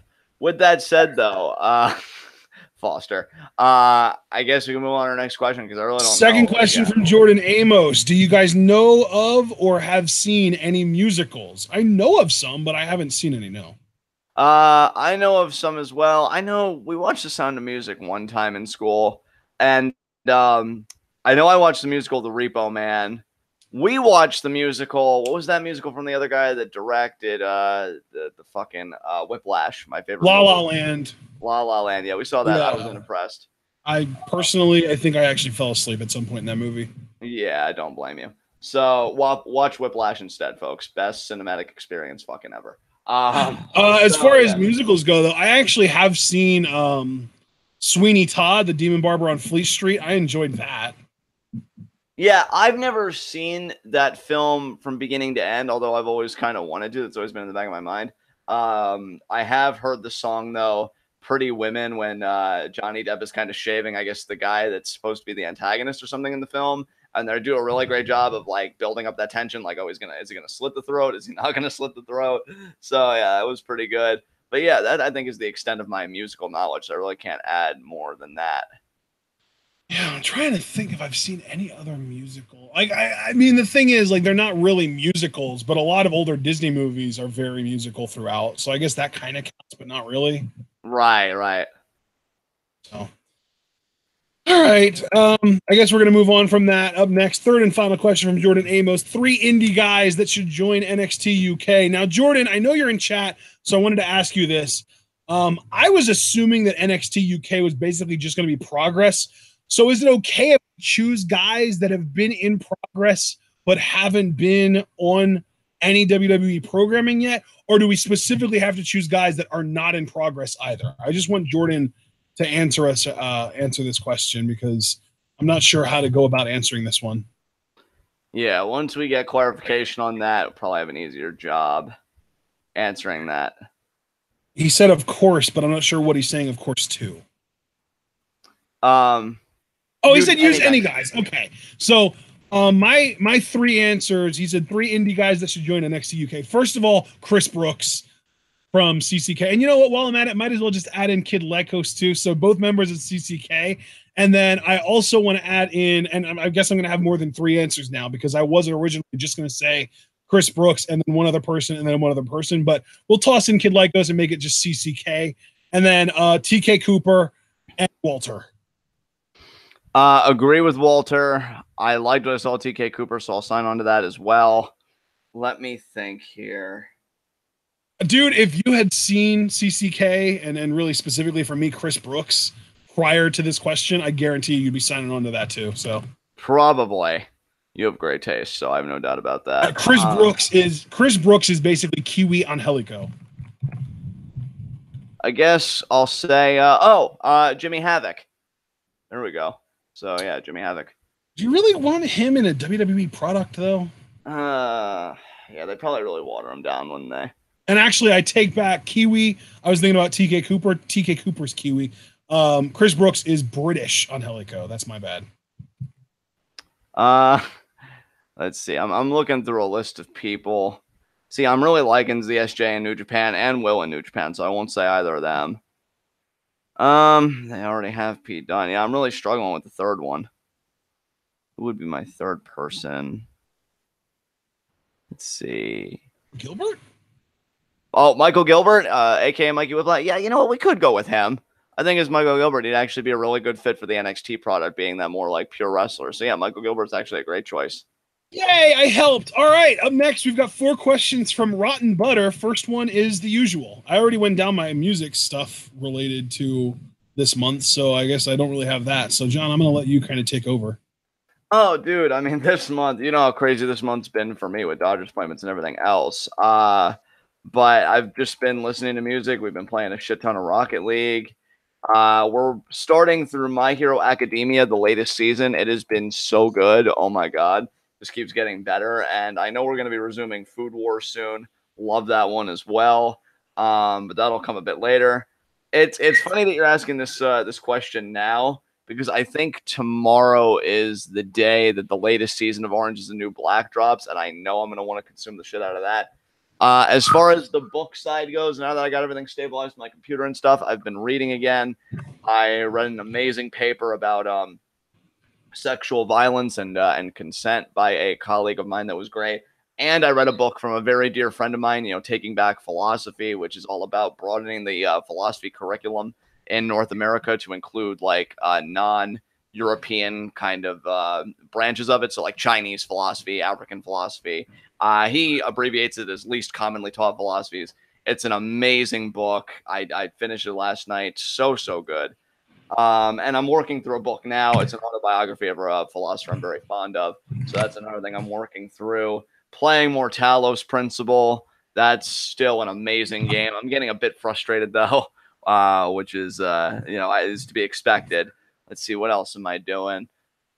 I've been watching a lot of like Double Toasted content. They're my favorite movie reviewers. I know everybody's psyched about Aquaman and stuff like that. Really, the only movie I'm insanely hyped for 2018 at this point is the new Halloween movie. I mean, Ashton can tell you how fucking hyped I am for that. Apparently, the Comic-Con panel went very well for that. And I am thinking this is going to be the last Halloween movie, but in like that definitive final encounter sort of way, which has got me so fucking hyped. Yeah, I mean, it's just been a crazy month for content, but I really can't think of anything. So, I have to mention this. Me and my sister, we watched Cult of Chucky on Netflix. If you asked me what the fuck the movie was, I don't even know if I could tell you. Like, that was an hour and a half. I don't even fucking know what. Like, it was absolutely insane. And for me, it was so bad it's good. I wouldn't want to speak for my sister about the same thing. But yeah, we did that. And I can't really think of anything else to say. So actually, if there's anything you want to tack onto that, please feel free. Well, I know we did watch Hardcore Henry earlier on in the month, and that was interesting to say the least. Yeah, and we did the Dawn and Rise of the Planet of the Apes, which is fucking excellent. We're going to finish out the trilogy tonight, so I'm very much looking forward to that. Yeah. We also just watched Blockers on Sunday. That was a great comedy. That was a really, really good movie. Yeah, it was. That was far better than I expected it to be. So Yeah. Let's see. What else do we have? I actually went back in our Skype history, and I'm looking at all of this, the videos that we've kind of linked to each other on Skype. Yeah. It's kind of reminding me of everything that we've watched this month. It's kind of funny. It's mostly YouTube content, believe it or not. It's mostly like, oh, you know what? One bigger deal kind of YouTube video that we watched was the H3 podcast with Bo Burnham. That was great. Yeah, Bo is a delight. It was great. Let's see. What else? I think it also is like, I mean, you already mentioned the two Planet of the Apes movies. Those were good. Watched Blockers. I think that's about it, actually. That's like the extent of what I've watched that's new. As far as games, I know earlier on this month I was super into the old Dragon Warrior Monsters 2 game on the Game Boy Color. I was obviously playing it on my Game Boy Advance emulator. And then just more recently, I've been getting a little bit more into Pokemon. I actually beat Pokemon Leaf Green for the first time ever in my life, like 4 days ago, maybe 5 days ago. So that was pretty exciting. And now I'm thinking about getting into playing Heart Gold because I want to go through the 7 or however many there are generations in order, and I want to play the most up to date games possible. So rather than doing like red, blue, yellow, or gold, silver, crystal, I played Leaf Green, and now I want to play Heart Gold. Then I'm going to do Omega Ruby or Alpha Sapphire or whatever, and then I'll do Diamond to Pearl or maybe even Platinum in that case. I don't know. We'll see. I think that's about it though, man. I think that's all I've got. We've been playing a lot of Rocket League lately, and really it's been the majority of our nights have been like Rocket League and then YouTube content or movies, and that's about the extent of it. And the movies we've been watching lately, we've already talked about. So I think that's about it, man. All right, let's move on to our next question. All right, so let's see. Our next question is also from Rotten Butter. We got 4 from him. Second question from Rotten Butter. What are your thoughts on cultural appropriation? I'm definitely against it. I think there's a fine line. I once saw a post. I wish it was more recent so I could pull it up for you guys. There's a difference to me between like cultural exchange and appropriation, because I think is the image I want to share to describe it. Like appropriation, it's more of like a mocking thing. So you're like stereotyping it and stuff like that. And like exchange, it's like you are taking something from a culture, but the way you're exhibiting it is in a very respectful light, and you're showing like the care and the thoughtfulness, in your display. The reason I'm against appropriation is I believe there's been psychological literature, particularly among indigenous populations, that suicide rates increase, when they see acts of cultural appropriation kind of all around them. So it's like a mental health sort of thing. So that's, pretty much the reason I'm against it personally. I'd be more for exchange and not of appropriation, but I'm curious what you think about it. I don't really know what the definition would be, because like you're using terms that I've never heard of. Cultural exchange versus appropriation, I've never heard of that. From what I understood, I was always kind of under the impression that when someone says like cultural appropriation, I was always under the impression that they meant using some element of somebody else's culture to benefit yourself. Right. And yeah, Asia pretty much surmised that way in chat. She said appropriating is taking someone's culture and using it to profit and not give credit to that culture. Right. And I think the issue there isn't taking something from someone else's culture, because fucking everyone does that. Like we do that, but we're not the only ones. Like the US is not the only country that uses bits and pieces of other people's cultures. Like it's definitely not just the US. But the problem in what Asia said there is the not giving credit. If you're not willing to say like, I got this from so-and-so and, give that credit, that's not great. So I don't have a super well-formed opinion on this matter, but I mean, like, as far as like white people wearing dreadlocks, I don't have a fucking problem with that. I don't know why anyone would.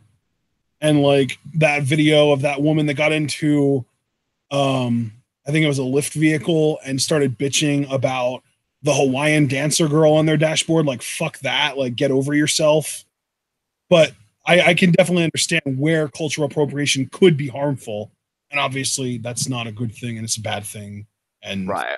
There are like psychological links to like higher depression and suicide rates and shit like that. So there are like some instances where I'm like, hey, shut the hell up, get over yourself. But there are also, most of the time, there's probably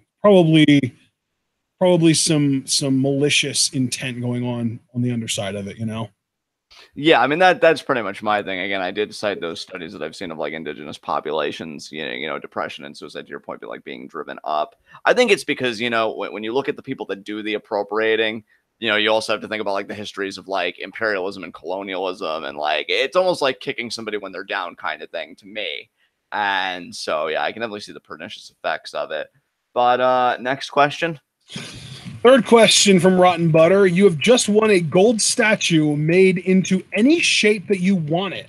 What does it look like? And then he did add a note that they're not allowed to use it in a way where you're going to like sell it or trade it or give it to someone else in exchange for something or anything like that. So the idea is kind of like he wants it to actually mean something to you.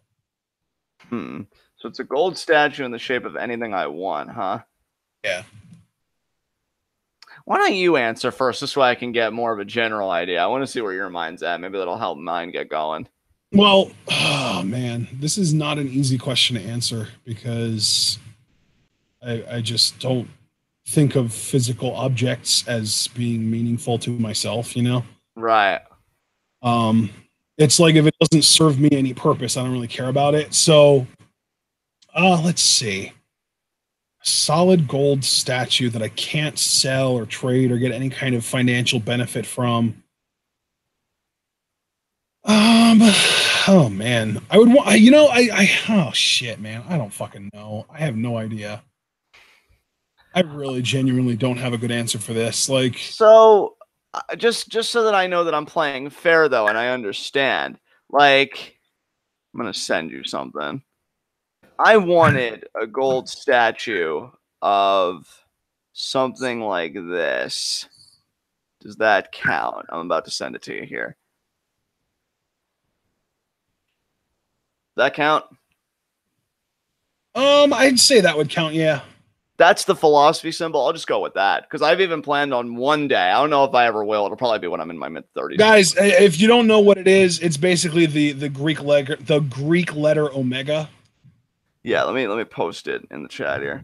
So yeah, it's a lowercase omega though, I think. So yeah, I've planned on like getting maybe like a chest or a shoulder tattoo of that very thing one of these days. So I'm in a gold statue. Fuck me. Like, that's the perfect thing to go with my study, feeling like an intellectual pimp. And it would be big enough, that you could hold it by the eye on the middle. Yeah, there you go. So yeah, I'll go with that. Yeah, that's a really good answer. I mean, I don't really have a good answer, so I'm just gonna say like a fucking solid gold katana. I don't know. There you go. That way, if somebody tries breaking in, I can fuck their shit up. Yeah. Ooh. All right. So fourth and final question here from Rotten Butter. Who stole the cookie from the cookie jar? It was me, and I don't apologize for it. There, I said it. Okay, let's move on. First up from Super Blue. This is just for me, actually. Do you have the charge up front option available on Patreon? And would you turn it on for live reaction requests? I don't even know what that is. I don't know what the charge up front question even is. So I will I'll look into that and I will make it an option. All right, next question. The second question from Super Blue: cut a promo on WWE failing to stop ROH from getting into MSG and drop a fail bomb on them. Is this for me or was this for both of us? It says both, but I'm going to let you have this.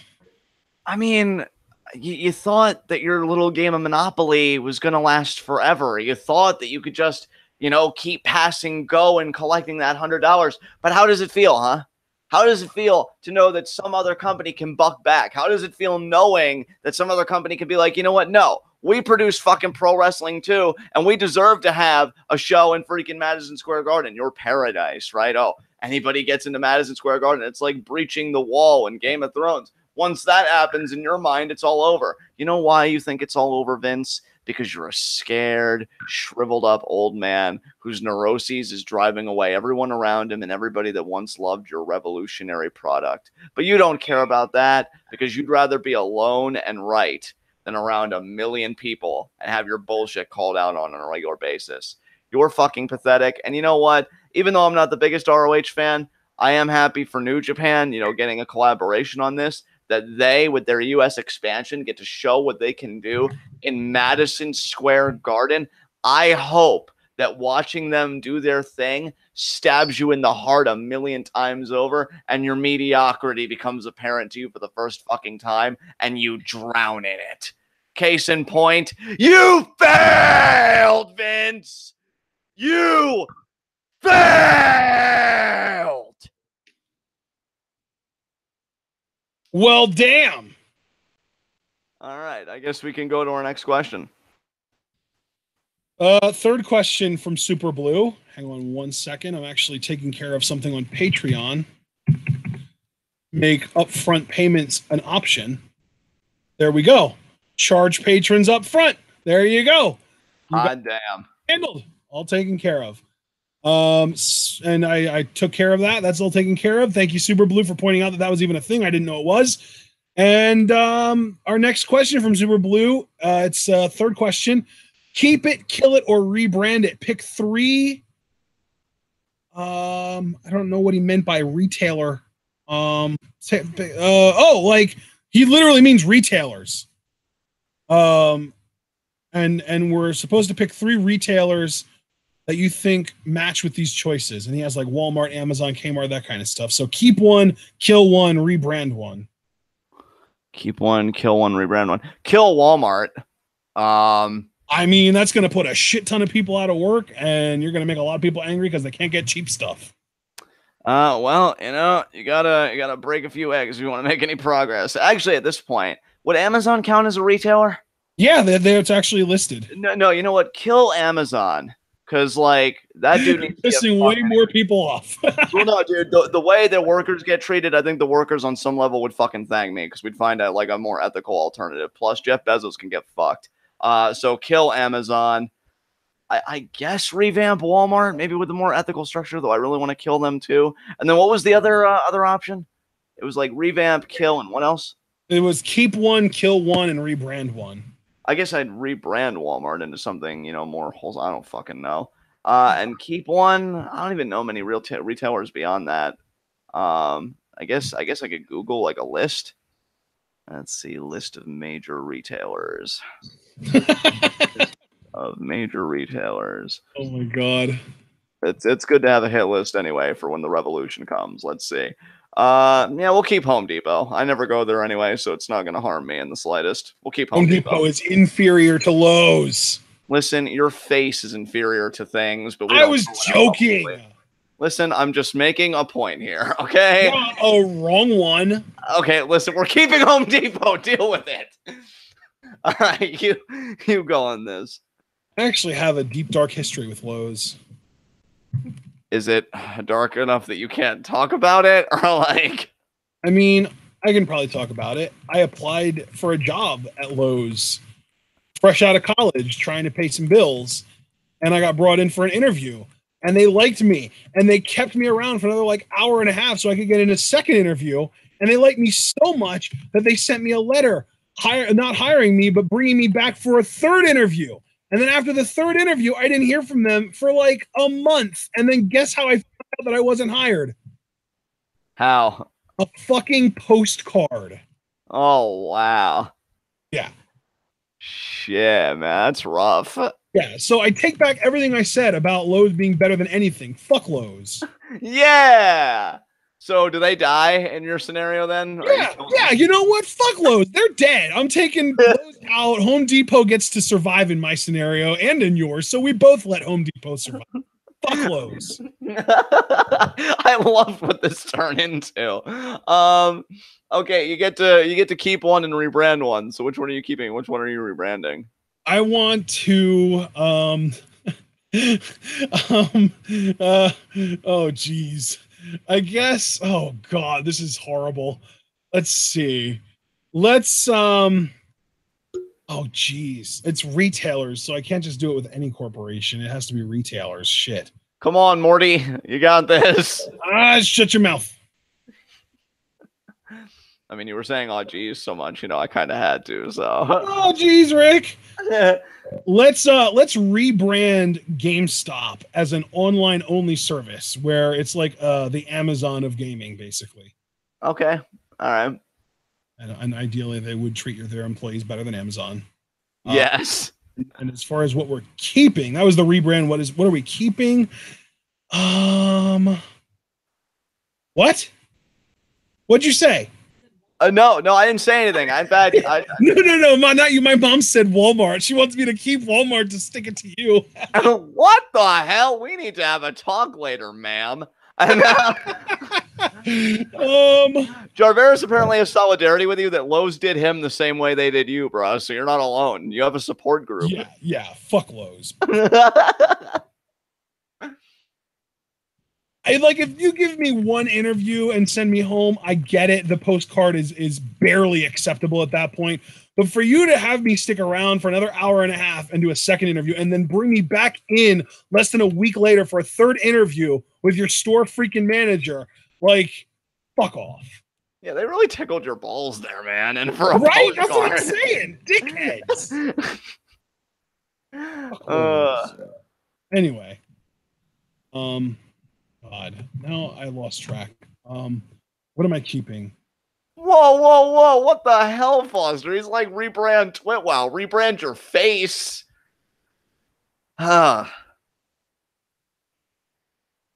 So we're shit. What is in danger of going out of business? And if they would go out of business, it would create a monopoly for someone else. It's funny because until you added that second part, I would have been like Blockbuster because there's only one Blockbuster left. Let me think. Create a monopoly.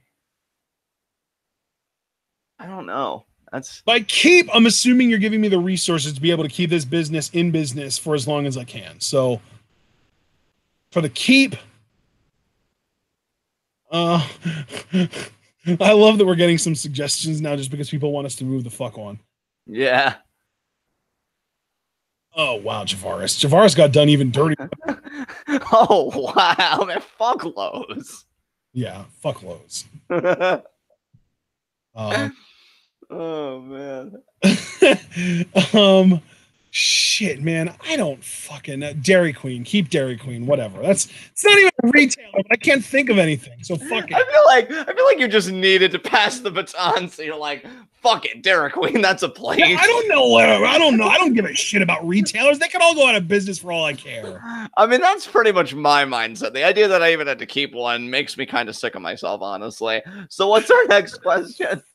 Fourth and final question from Super Blue. How proud are you of your adopted son, Oka, debuting as Great Okan at the New Japan Pro Wrestling Rev Pro Strong Style Evolved show in the UK, night one? First of all, not our adopted son. He's Tomohiro Ishii's real son. And I'm proud of Oka making a debut with a new name, Great Okan, at Strong Style Evolved UK, night one. Yeah, I pretty much copy-paste what he said. Next. We've got 4 questions from DBK. First up, what's your favorite TV series you love? Wait, he said match, but I'm assuming he meant watch. Yeah, probably. Because it says match over again. I'm guessing he meant you would love to watch over again. And then he adds a PS, the series must be finished. So we can't pick Mr. Robot or anything like that. Right.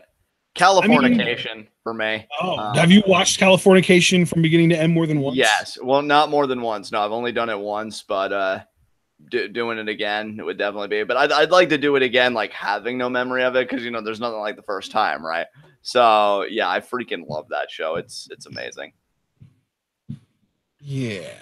So this is kind of a weird one for me, but I guess I'll say The Legend of Korra. Oh, dude. So have you heard about the No. About the new show that the Avatar creator, like one of the people on Avatar is producing for Netflix, and I think it's coming to Netflix next month. You can fill me in because I have not. I think it's called The Dragon Prince. You and I will have to watch a trailer afterwards. I want to see if you're down to watch it or not. Yeah. It's not an animation style like Avatar, though. I think it's an animation style more akin to Ruby, honestly. So I don't know. I'm down for that. Hell yeah. I mean, I don't know. You'll have to see for yourself because honestly, I'm a bit hazy on the trailer. So when we get done here, before we watch War of the Planet of the Apes, we'll have to watch that trailer and kind of, see what we want to do about it. All right. Second question from DBK. Who do you want to see in the MYC? Priscilla Kelly. Thank you. My girl Ginny's already in it because she's better than all of you, so I don't have to worry about that. Who else? Be nice if we could get Dahlia Black. Yeah, if she's still wrestling again, dude. Like, I don't think she's wrestling anymore, so it would be nice to have her in there. But wait, what was that? I'm pretty sure she's retired, sadly. Yeah. God, this just really shows my ignorance about women's wrestling because, like, Santana Garrett, Taylor Hendricks. I'd still love to see her like on a really big. Yeah, that'd be nice for sure. Yeah, Chelsea Green. Yeah. Yes, I said Chelsea Green, not Hot Mess Van Ness, because over the top, ridiculous smeared makeup Van Ness would not get over with the NXT crowd. So yeah, because I'm ignorant because I don't want to drag out these questions any more than I have to. I think I'll just keep it. Yeah, Priscilla Kelly, freaking Van Ness. I like that. Taylor Hendricks, obviously the big one for me. And if you want to fill in any more gaps, feel free. Oh, I have one other suggestion: Jordan Grace. Yeah, I really liked her. I'd like to see her again too. Yeah, I'm cool with that. Oh, and you know what? While we're at it, might as well talk about Lufisto too. Yeah, Lufisto was really cool. When we got to experience her. Yeah, I think she and Jordan are actually tag partners on the indie scene. Nice. Anyway, third question from DBK, just for you here, John. What is the worst storyline you've ever seen in your life that you regret seeing? I mean, I grew up with Katie Vick, people. Like, I don't know if you can do any worse than a guy mimicking another guy, as Triple H did Kane with the mask, and then kind of like implying, "Oh, I'm gonna fuck this corpse." That was pretty bad. Because like, I think you can do storylines that are so over the top, but like the characters in them are so good that you buy into it anyway. Like, perfect example, right? The Eddie Guerrero-Ray feud when Dominic got involved. Like, at that point, I'm sure in this day we'd sneer at it and we'd be like, oh my God, that's just ridiculous, whatever. As a kid, though, I felt so bad for Ray, and Eddie was such an amazing villain. I'm like, yes. Like, if this is the ultimate cheese of pro wrestling, when you do stuff like this is cheese done right. Katie Vick and stuff, however, that's like, oh my God, you're taking this character that's such a badass in Kane that has this likability that has so much fanfare, and you're bringing him into cringe territory all because Triple H probably has some kind of inferiority complex that he needs to deal with. I'm loving what he's doing right now, but never forget the Reign of Terror. So easily for me, it has to be Katie Vick. Fuck that storyline. Fuck what they did to Kane, too, in that time period. The worst storyline I've ever seen in my life was when Dolph Ziggler got with Lana and Summer Rae joined up with Rusev that summer a few years ago, and that entire feud was the worst. Yeah, that was pretty terrible, for sure. All right, next question from DBK is just for me, actually. And that last question was supposed to be just for you, but I just tossed my 2 cents in. So if you want to, you can probably toss yours in here. How would you book Triple H's Reign of Terror? Oh, God, I just said... Yeah, but no, how would you do it, man? I wouldn't. Oh, what a twist. Wouldn't even pick up Simplest answer. Like, Triple H was not somebody that I would have wanted main eventing, so I wouldn't have booked him to have a Reign of Terror in the first place. Can I ask you something, though? Because, like, I don't want to challenge you on what you just said necessarily, right?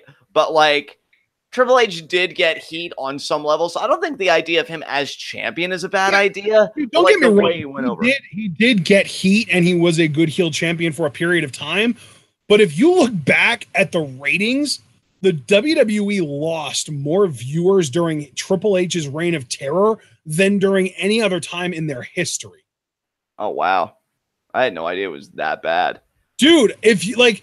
His Reign of Terror started in like 01 and it ended in like 04, 05-ish. And that was when their viewership literally was cut in half. Like, there are other reasons that happened. There are other factors that you can blame, but Triple H's Reign of Terror was also a factor in it. Wow. You know what, though? Even knowing that, you've got a model for WWE's behavior, which explains why we are where we are right now with Roman Reigns and Brock Lesnar and all that crap. Like, The Roman reign of terror. Oh, on that, we just have to move on. Next question. Next up, we've got 4 from Davaris Carter. First up, what do you think is the ceiling for my boy, Limitless Keith Lee? I see. Here's the thing.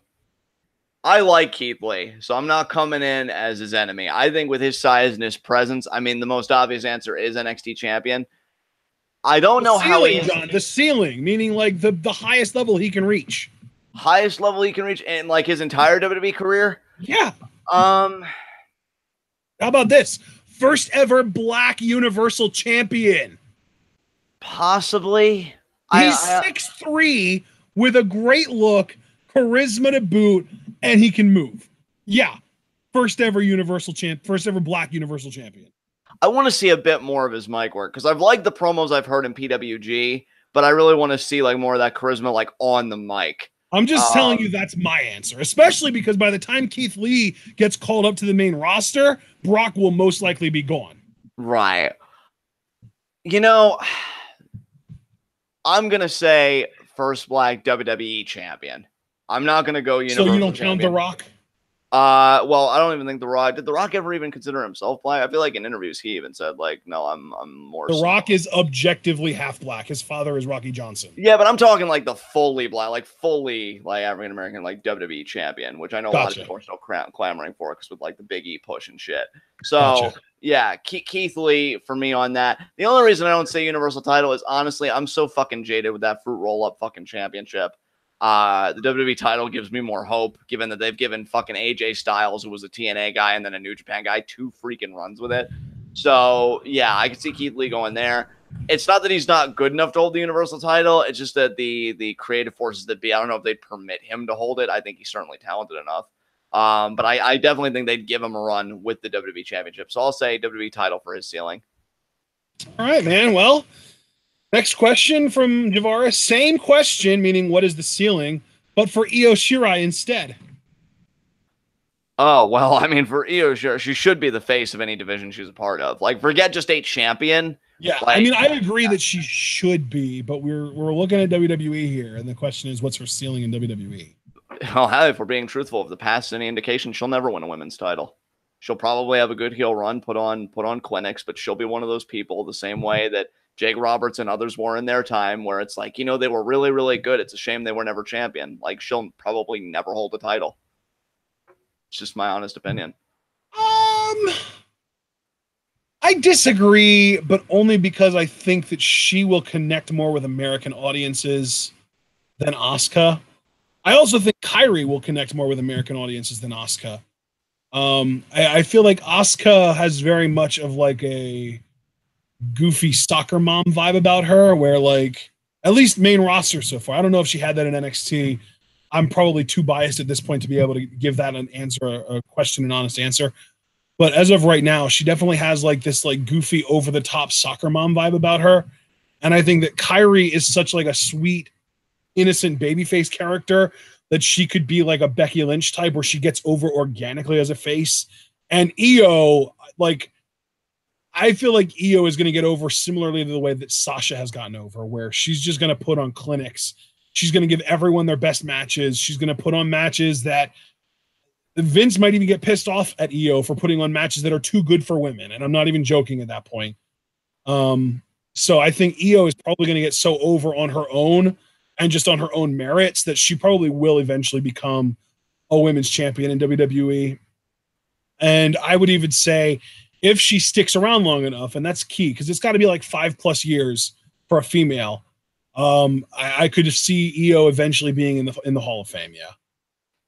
Yeah, I mean, let me clarify. When I say never win a championship, I do think she'll be NXT Women's Champion, so I guess it validates that. I'm speaking more in the context of main roster. See, and I don't think Io is ever going to win the championship in NXT because there's just so much of like a backlog, and I don't think that they'll want to stick that on her immediately. And if they don't stick it on her immediately, I don't think they're going to find a way or a time that works to stick it on her. So I think it's more likely that she'll be one of those types where she won't win the championship in NXT, but she will win it multiple times on the main roster. See, I completely disagree with that. NXT. Well, I hope I'm wrong. I mean, or rather, I hope you're wrong in this case. Actually, I hope I'm right. So maybe this is more like a hopeful thing for me. But I really do think that Io is going to have an easier time because of the path that has been kind of carved out by Asuka in the first place. See, and I feel like NXT's kind of restored my confidence in the adage that the cream always rises to the top. Because you look at their champions right now, and I would argue that they've got the best person holding like each championship, especially with Ciampa winning the NXT World Title recently. Because I mean, he's a fucking walking heat magnet. Io, her talent is undeniable, right? So I feel like she'd go to NXT and she'd very quickly stake her claim, as she should. But we know from countless experiments on the main roster, you know, and call-ups and stuff like that, that just isn't the case. Like, I really am just not hopeful for her main roster run. NXT. Would you believe me if I told you that Io Shirai is actually younger than Carmella? I would, because Io's like 28. Isn't Carmella like 31 or 30? She's 30, yeah. Yeah. Crazy, man. But yeah, Io isn't in like that super young group with like Sasha and Alexa and Liv, but she is on the younger side. She's younger than Kairi. She's way younger than Asuka. She's younger than Carmella. And I know Vince pays attention to that shit because the younger women that suck still get pushed more than the older women that are just decent. Yeah. I mean, we'll see, man. I hope I'm wrong, too, for the record. I want Io to get the world, again, if for no other reason, because I know this is her dream. And, like, I want her to live that dream the best she can. They got to give me a reason. You know what I mean? Like, I just can't be just optimistic for the sake of optimism. They have got to show me that they give a fuck about her. If they do, then we can revisit this. All right, man. Well, third question from Duvaris. What are your thoughts on WWE reinstating Hogan? You know, I've already talked about this before with Ashton. I'm just going to try and keep my thoughts very succinct. It bothers me, not because he got reinstated, because especially with things going on in my own life, I am a believer in second chances and stuff like that, right? But, like, one, it's got to be accountability. Like, Hogan has to be accountable for the community that he hurt and the words that he said. And two, accountability isn't just saying, you know, I'm sorry. Sometimes it can be if the offended, you know, deems that to be enough. But, like, it's Hulk fucking Hogan. See, what frustrates me, and I was explaining this to Chris, like, on one of our family days. Like, he asked me, like, how do you feel about this whole Hulk Hogan thing? I said, you're talking about a name that's so big that reaches so many people, which is exactly why the tapes are so horrendous, right? Because it was Hulk Hogan. Now, imagine that same guy, instead of just lying low, you know, sharing pictures, oh, here's me with these, you know, fans that happen to be black. Clearly, I'm not racist. Imagine if he went to schools, you know, especially schools that, like, are struggling, or schools where they're always talking about, like, oh, what about black on black crime? And he talked about, like, police brutality and institutional racism and these issues. Like, what if he educated his fucking self? You know, like, how amazing that would be, that Hulk Hogan would take the time to read these experiences, understand history, again, to put it the simplest way possible, educate himself, and then go out to people, especially the people that need to hear it, and say, like, this is what I learned. Not only was my racism just stupid, like, in the most superficial sense, like, nobody should say that shit, but, like, on a deeper level, this is the harm that those words kind of embody. And then he works to help other people work through their own racism and shit. Like, that would have been fucking powerful. And I would have been like, wow, Hulk, for all those years you portrayed that baby face of, like, doing the right thing. Excuse me. Doing the right thing and this and that. Like, you really lived up to your mantras and you really lived up to your character. But the guy just sat at home. He lied low. He was, like, retweeting people that are like, oh, we should give Hogan a second chance, or, oh, hope to see you back in the E, brother. And he never did any work. And, like, that infuriates me because, like, I get that we're all going to screw up. And let me just say here, before anybody accuses me of such, if there's one thing as a leftist that I'm averse to in my own community, it's that, like, if somebody makes an error, even if it is particularly egregious, like, they're just done. Like, there's no room for improvement. There's no room for growth. I disagree with that. You know, I really am thinking, like, to a certain point, I'd have to find the qualifiers. I'm not going to do that here. But I think, you know, most people deserve a chance to redeem and educate and whatever. Hulk didn't even use that time. Like, he had plenty of time to do it. That's why, honestly, in this one instance, and I'm being completely sincere, I'm with Titus O'Neil on this. Like, He I used don't that blame him. time to get fucking dirt rich. He got rich as all hell with that lawsuit on Gawker.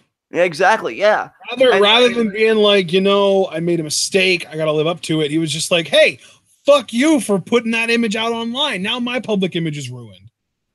Yeah, exactly. And like, that's the thing. I would have gladly, and wouldn't have been my choice. That would have been the choice of the community that he affected, people of color, and black people more specifically. But like, I would have welcomed him back if I saw he was going to schools and he was going to these places. He was talking about how, hey, we need to, they're suffering here again with the police brutality or this and that, calling out, Nazis, calling out these types of people. Didn't do a fucking thing. He waited his time out, and I'm just like, bruh, and anybody else, like, I don't understand, because he's Hulk Hogan, and he knows that he's going to get away with it. And that's why, as I was saying earlier, before you tagged on what you wanted to say, like, I do understand why Titus is angry. And I know from what I've seen, it's like, oh, it's Titus O'Neil, who cares? Like, no, this is one shit, like, sincerely, I hate him as an act. I think he's a talentless hack. But as a human being, I get why he's hurt, and I get why he's frustrated. And I'm actually proud of him, sincerely, for not accepting Hulk Hogan's apology. Fuck that. Because apparently in the apology, he wasn't even saying, racism is a disgusting thing. And like, it's not necessarily your fault that you have it in you, because you grow up in a culture that just kind of breeds it into you. But like, you should work to unlearn it and be the best possible person. No, he was like, no, you should always be wary. Always make sure that nobody's recording you, when you say shit. Like, no. And then like, I'm not going to name names, but I had friends that were like, sure, he said a racist thing, but that doesn't make him a racist, which as a philosopher, I'm like, oh my God, this logic. Yeah, like I've even heard that. And there are some instances where I might be able to understand that line of reasoning. But in this case, he explicitly said in the recording, I'm racist to a degree. Yeah.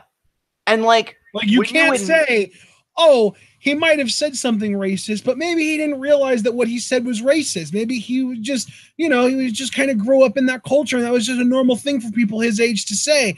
And maybe once he gets educated on what's really racist, he will realize that he was hurting people, and it won't be like that anymore. No, he literally said in the fucking video, I'm racist to a degree.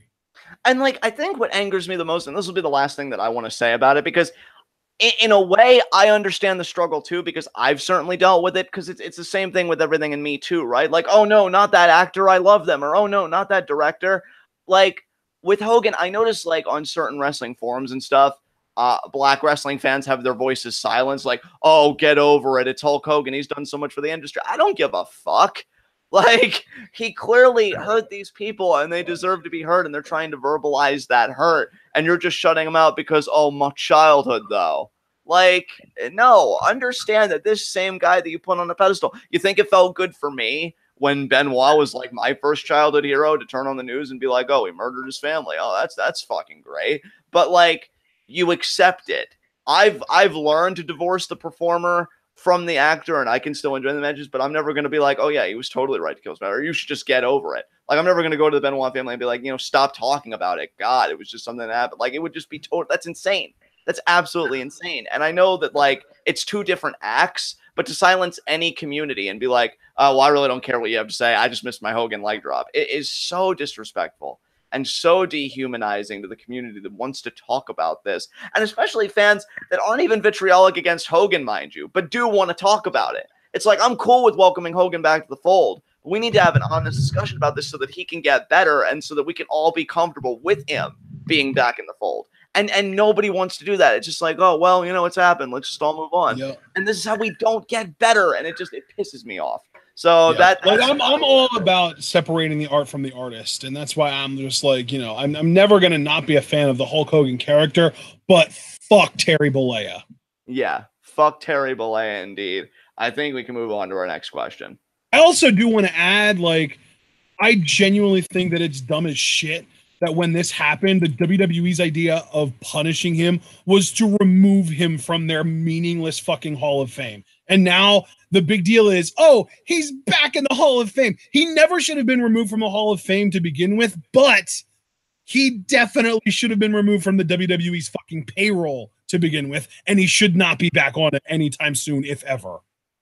Yeah, I fuck that guy. So yeah, like that's where I'm coming from. Is like the Hall of Fame is literally meaningless. Do you really think that removing this guy from your Hall of Fame is going to teach him any lesson, or like it shouldn't have even saved them any face? It should have made them look like huge fucking marks for themselves because they're removing a guy from a Hall of Fame that they invented. yeah. Like they're not removing any like actual value from him or from their Hall of Fame. They're literally just saying, "Oh, we don't like this guy now, so we're going to cross him off this list of names that we have." Yeah, when you put it like that, Jesus Christ. Yeah, that's literally all. And now it's like they went in with an eraser and erased the crossed out line. Well, I've got nothing else to say about it, brother. I'm ready to move on to the next question. All right, fourth and final. Actually, fourth and final question from Javaris. John, I need you to rant on the state of the current women's division and their champions. I'm going to apologize to you now, Jarveris. I hope the Hogan rant compensated because, like, I like Carmella as champion. I like what they're doing on the SmackDown side with Becky and Carmella, and I'm not going to be hypocritical just to give a rant that I don't fully believe in. And on the Raw side, like, I wish I could be angry. And again, I direct everybody to Mark Schoenman's blog post on Bliss and, like, you know, their side of things because that was a better articulation than I could ever come up with in 5 years. But, like, that's going to end soon, and Ronda's going to be champion. Now, am I thrilled about that? No. Like, to me, it kind of goes back to Punk's criticism, but then Punk was kind of a hypocrite too with the way that he just got on UFC main cards, but that's a separate point. Like, if you really love wrestling and you're really a fan, then like anybody that reads any story of a wrestler or really gets into it, like, you know, I did, I'm sure you did, Ashton, I'm sure a lot of people on our chat did, you know that you pay dues and whatever dues look like in your cultural situation. In Ronda's situation, I think paying dues would be going through NXT and stuff like that. You know, and you would get better because, like, hey, I may be Ronda Rousey, but like when I get to the main roster, I want to blow freaking minds. You know, I want to be ready to do this, and I want to kill it. Doesn't really do it. Gets hot shotted, and I don't even know what kind of champion is she going to be. Like, if she's going to be a female Brock Lesnar, fuck that, because we could be having Bayley Sasha right now for the title. Although I am intrigued about where this whole thing's going to go. I'm guessing first ever women's tag champions, which that should be interesting to say the least. You know, then maybe that could be something. But if Ronda defends more regularly, I think I also kind of tense up at that prospect because, well, how long is it until she has a match where she gets exposed? That's honestly what terrifies me about this SummerSlam match, because if WWE has any delusions of, okay, guys, you've got 10 minutes, I'm really scared that it's going to be the shits, not the shit, the shits, as in like, oh my God, this is living diarrhea right now in that ring.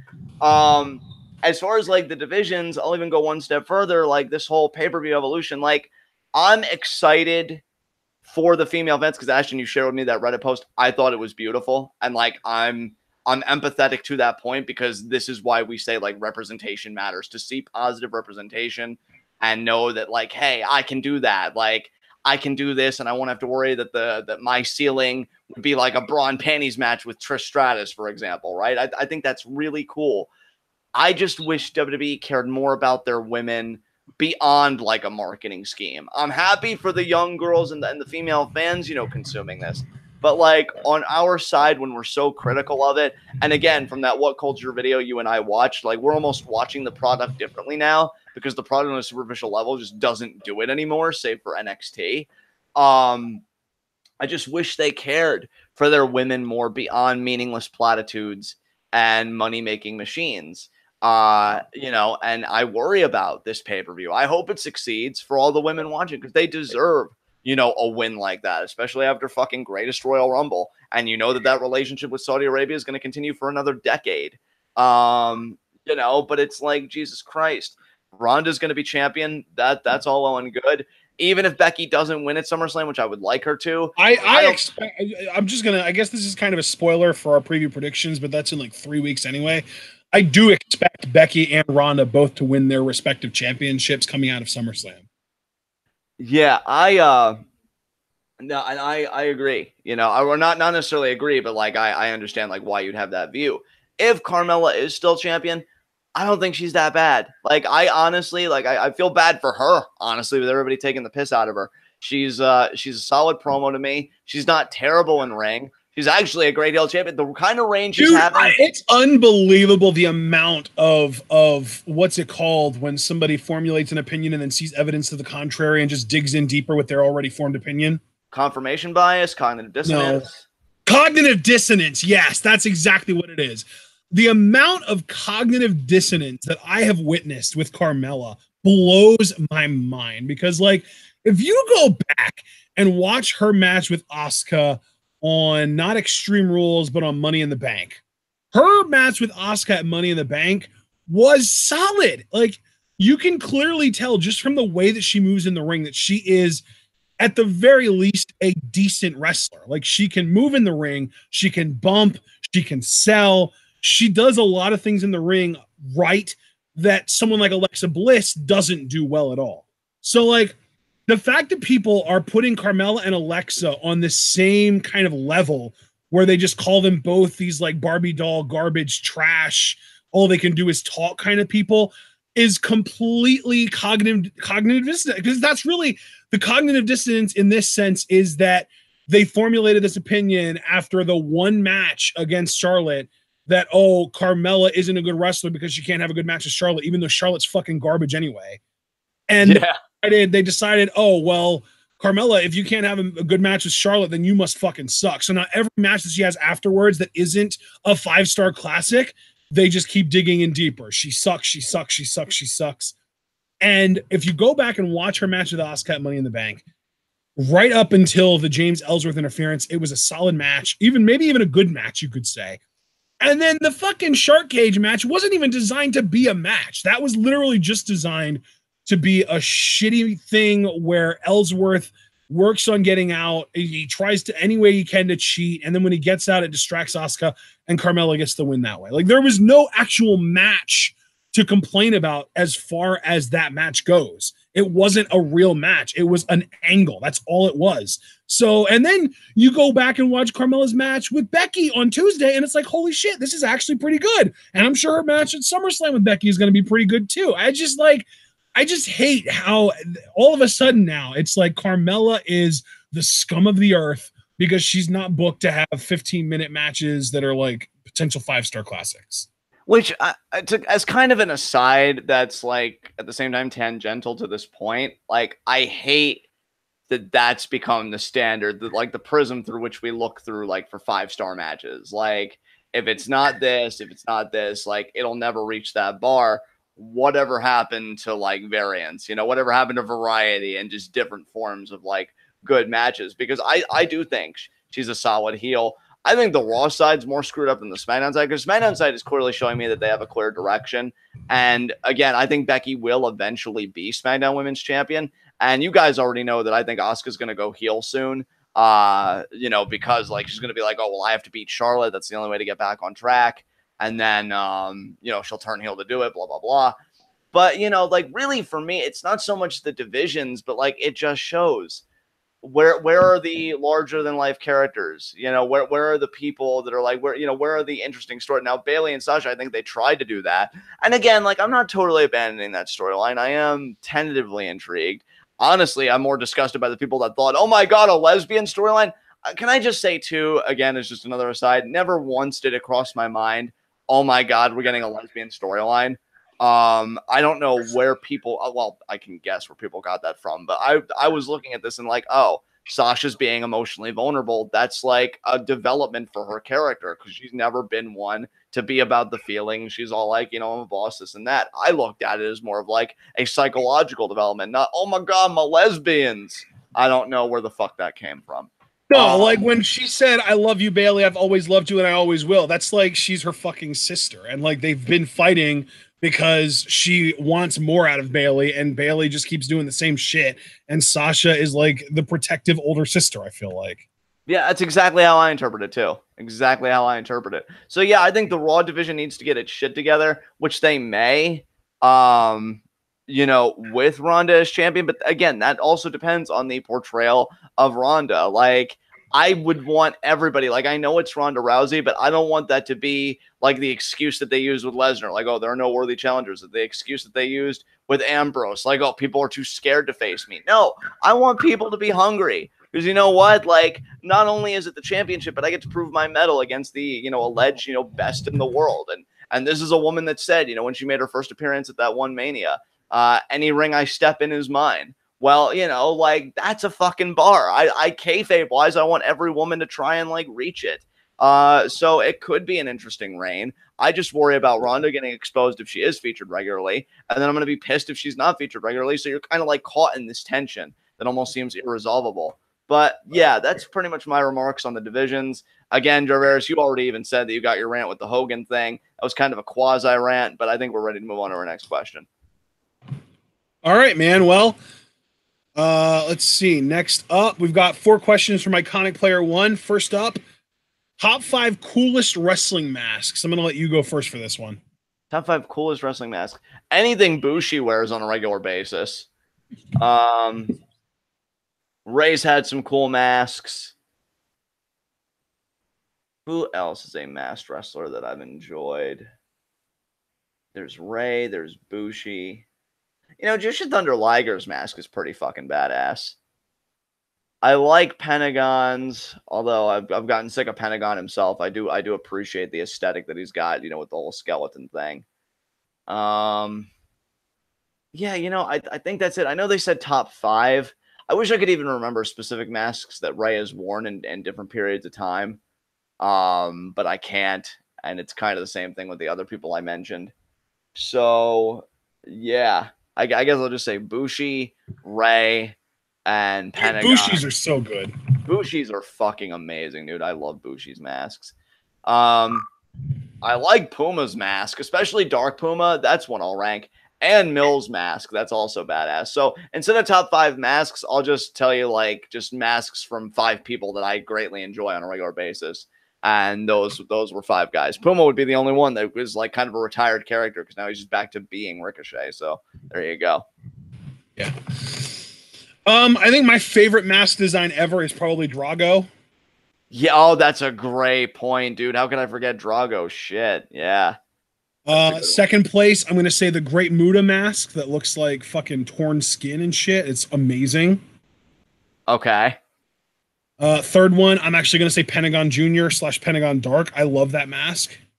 Yeah, agreed. Fourth one, actually, we don't really see in Lucha Underground, but I have seen in like AAA and TNA and stuff.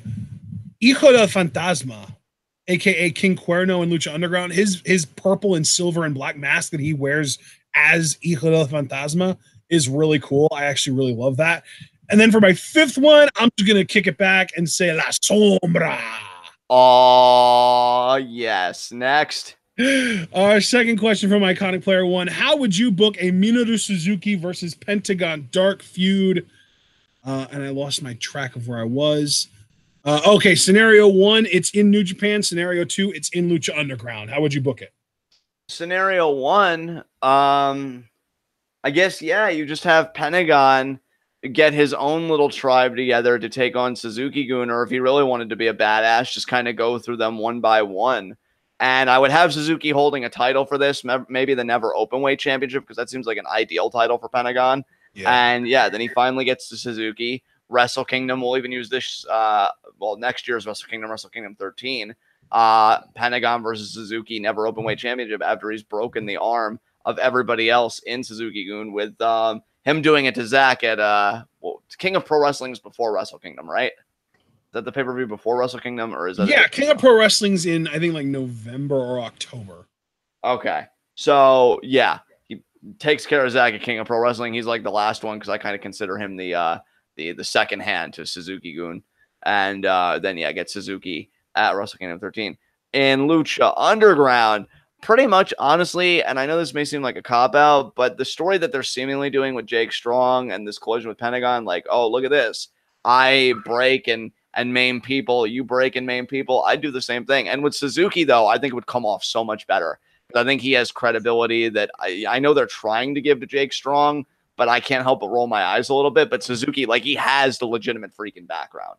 And like Lucha Underground, dude, the one time they did video packages, and you know this, we were raving over it because it was the Mysterio Mundo feud. Can you imagine if they did almost like a videography of Suzuki, like showing him training and the early years and like the kind of man he is today, and then just what Pentagon's been doing, you know, in the Lucha Underground lore? That would be such an amazing collision. So yeah, I would copy paste what they're seemingly doing with Strong Dark, but I would up the ante. I would do video packages. I mean, Suzuki already is coming in with a lot of credibility and stuff like that. So yeah, that would be how I'd handle it in Lucha Underground. I love it, man. I love your ideas. As far as what I would do, I would have Pentagon join LIJ in New Japan, and maybe even kind of shoulder Naito out as leader, maybe like kind of take over the faction and lead them down a darker path. Oh shit. And then yeah, I would have that be like a feud between factions where it's LIJ versus Suzuki-gun as like who truly is the most sadistic sons of bitches in New Japan. We would see that would be interesting. That would be interesting. Yeah, I'm digging that idea, man. And then for LU, I would have Suzuki come in, and rather than breaking bones, I would just have him torture the shit out of people in every match, like he already does. But like, I would almost have him do more like what ZSJ does, where it's like just one submission after another, after another, after another, like what he did to Tanahashi in G1. Yeah. And I would have that kind of draw the attention of Pentagon. And maybe Pentagon goes up to him and is just like, you're weak. You do all this torture, but you never really finish the job. You never break any bones. You're not a real, you know, breaker of bones, and you're not really doing it the right way. And Suzuki would explain like, well, why would I break bones when that means that my prey has to leave for months at a time? Why not keep them around and just keep them in as much pain as possible without them needing to leave? And we would dear God, yeah. Like what the better torture method is. Yeah, damn. I love that. Third question from Iconic Player 1. Would you rather have a jetpack or a pair of rocket boots? Rocket boots, I think. No. Jetpack. There we go. And why? And why? I feel like rocket boots would scare me. I feel like I'd have more control with a jetpack for some reason. So that's kind of my rationale. What about you? Rocket boots or jetpack? You know, I actually, when I saw this question, I actually gave it some thought, and I decided on rocket boots because I imagine rocket boots would use less fuel than a jetpack. Right. And then B, just ease of use, because a jetpack is so big and clunky, it would be more difficult to actually get on and off, whereas with the rocket boots, you just strap them on and go. Yeah, it makes sense to me, man. All right, fourth and final question from Iconic Player 1. Rollins-Styles Iron Man match at WrestleMania. Daniel Bryan versus Adam Cole hair versus hair match at SummerSlam. Or Okada versus Omega versus Onaito loser must retire match at Wrestle Kingdom. What makes the universe explode first? I definitely think that that loser must retire matchup, because you're losing an amazing performer from the profession, or at the very least New Japan. Like, that would be the talk of the Twitter. Not saying the other two matches wouldn't be, but I think that'd probably be the biggest conversational piece is, holy shit, one of these people is done. So I'd say that one. Yeah. It's what would break the universe was the exact wording. I would actually go with Daniel Bryan versus Adam Cole in the hair versus hair match at SummerSlam, because I mean, Adam Cole would obviously win, and I can't even imagine Daniel Bryan without hair. It's weird. I can't imagine Adam Cole without hair with that facial structure. Well, yeah, but we wouldn't even have to worry about that because he'd win. Yeah, clearly. I mean, given Bryan's history of concussion, I mean, they probably wouldn't even be able to kick out of one last shot to the back of the head, so Cole's fine. Yeah, I'm still gonna go with the triple threat though. Just I feel like that would break the universe because people would go like freaking nuts. And yeah, I'd almost, Bryan's so beloved. I think I'd agree with you about like hair versus hair, like having a big impact, but I'd still put that in second. And then oddly enough, an Iron Man match between Styles and Rollins. And maybe the only reason I'm ranking it so low now, like post Extreme Rules, is because of how poorly Rollins' last Iron Man match was received. Even though it is AJ, I don't know if we have the attention span to really appreciate Iron Man matches anymore, which is crazy because I feel like it wasn't that long ago we had Bayley and Sasha doing it. But regardless, yeah, good stuff, man. And by the way, I will add Daniel Bryan has already been bald before in wrestling and like Ring of Honor and PWG and stuff, but he's never been, from what I can tell, he's never been bald headed with the big beard that he has, and he's definitely never been bald in WWE before.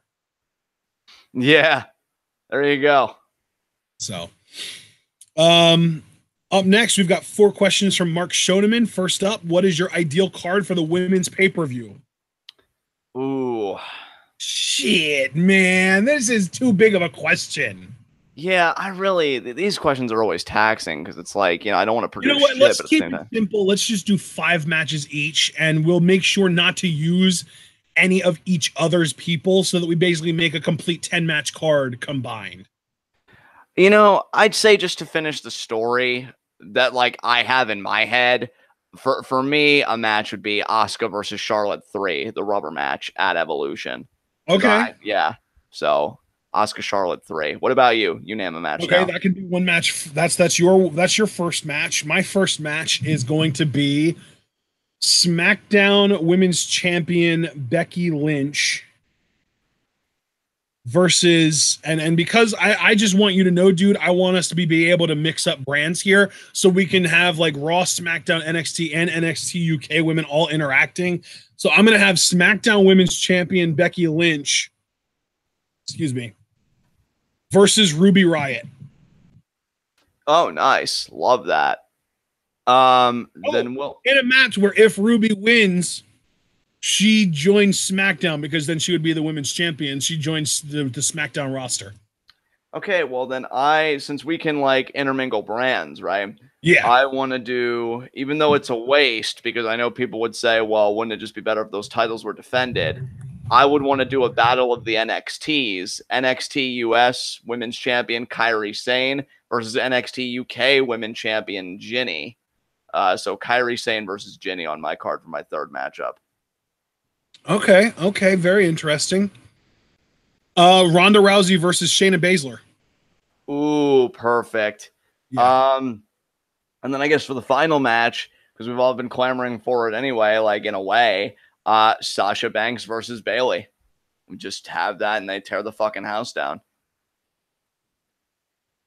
I like that. Okay. You're using Sasha and Bayley. I'm gonna go with. Man, there really aren't very many really good female heels that can go in the ring, are there? Like the female heels that are really are over because of their inability to be good in the ring. Right.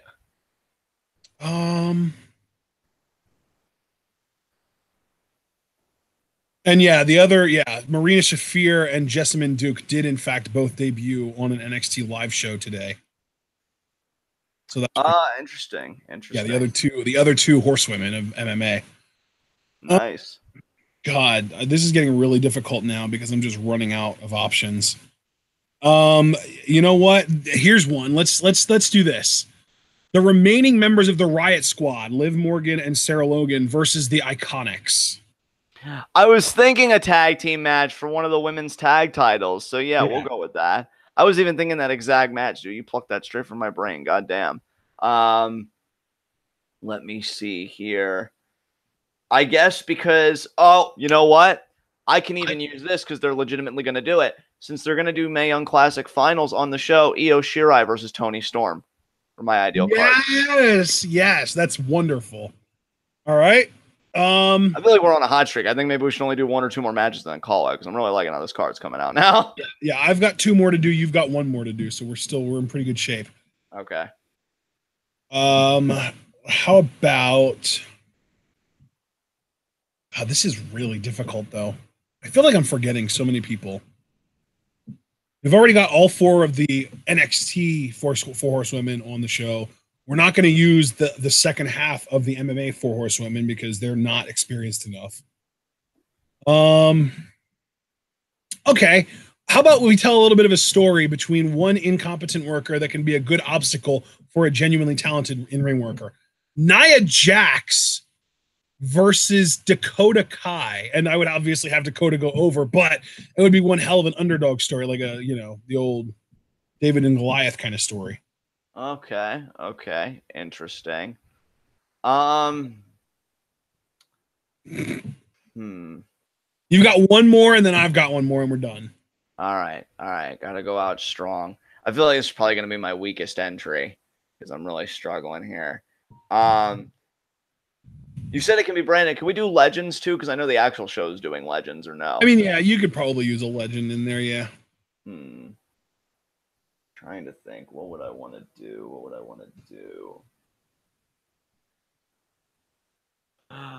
Oh, God. I have some ideas. Some ideas are trolling. Other ideas, I'm trying to be more sincere.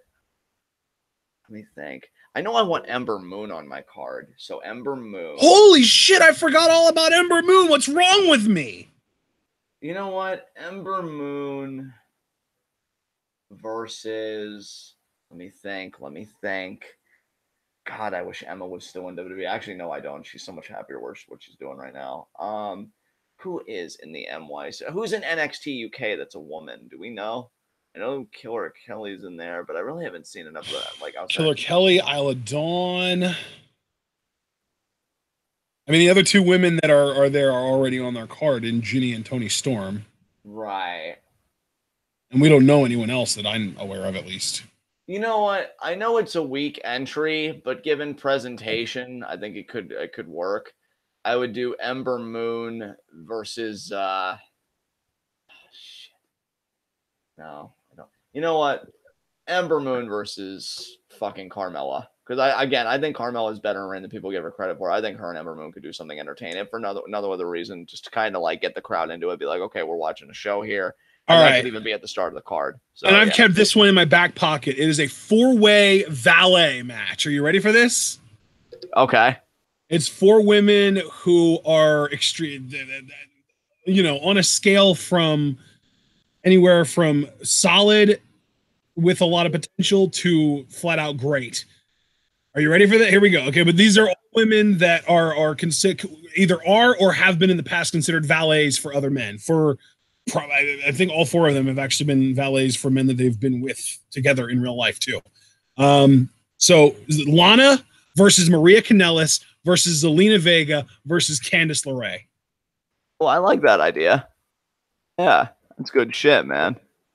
All right, that's it. We're moving on. Up next, we've got our second question from Mark. Will the Revival ever get the push they deserve? No. Moving on. No. Next. Oh, you agree with that? Oh yeah, no, they're never getting the push they deserve. Are you fucking kidding me? Like they to me, they need so much rehab from the main roster from the fucking jokes they've been treated like. Ain't gonna fucking happen. I really wish it would have been like, oh, I don't know about that. I think they will eventually. But no, I mean, Ashton, when you're right, you're right. Like, third question from Mark. Do you think Nikki Cross will be on the main roster soon? We literally just saw her on the main roster on Monday, so probably yeah. Yeah, probably. Oh my God. All right. Fourth and final question from Mark. Would a WWE crowd count down a timer on the Tron with glee, even if it was counting down to the arena exploding? Yes. I mean, some fans are so marky. Fuck yeah. Yes. All right. Next set of questions. 4 questions from Jackie. First off, what is your favorite wrestling what if?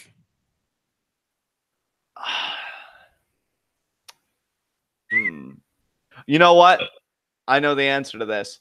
What if, because I always heard rumors that, like, if Eddie hadn't died, like, WrestleMania 22 was either going to be him versus Undertaker or him versus Shawn Michaels. So I'll say, what if Eddie and Shawn Michaels actually got to share a ring with each other? Because I feel like that match would have been fantastic. So that'll be my what if. What about you? What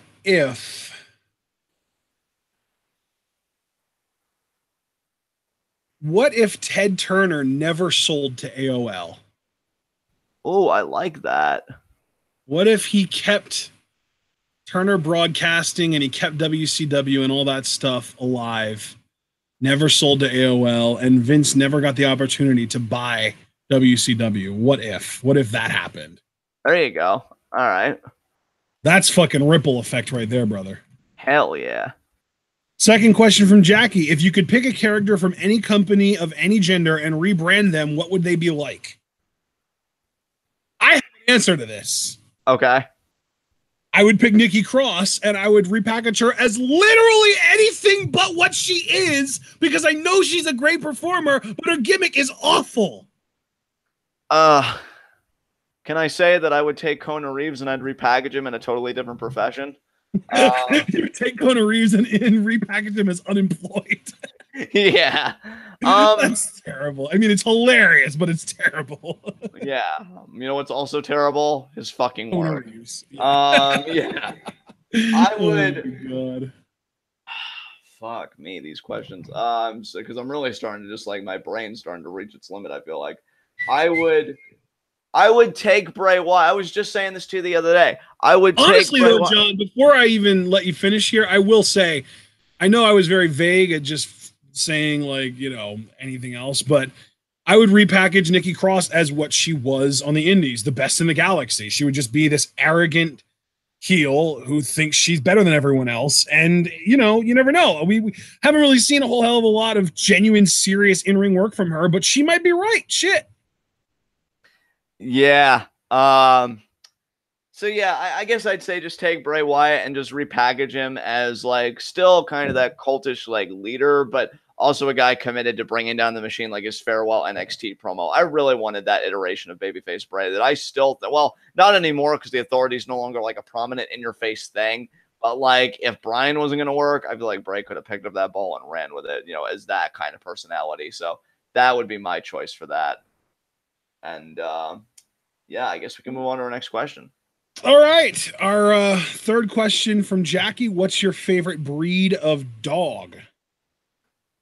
I'll say that the type of dog that like I thought we were gonna get in this house, and I don't think our dog ended up being that, although he's still beautiful and precious.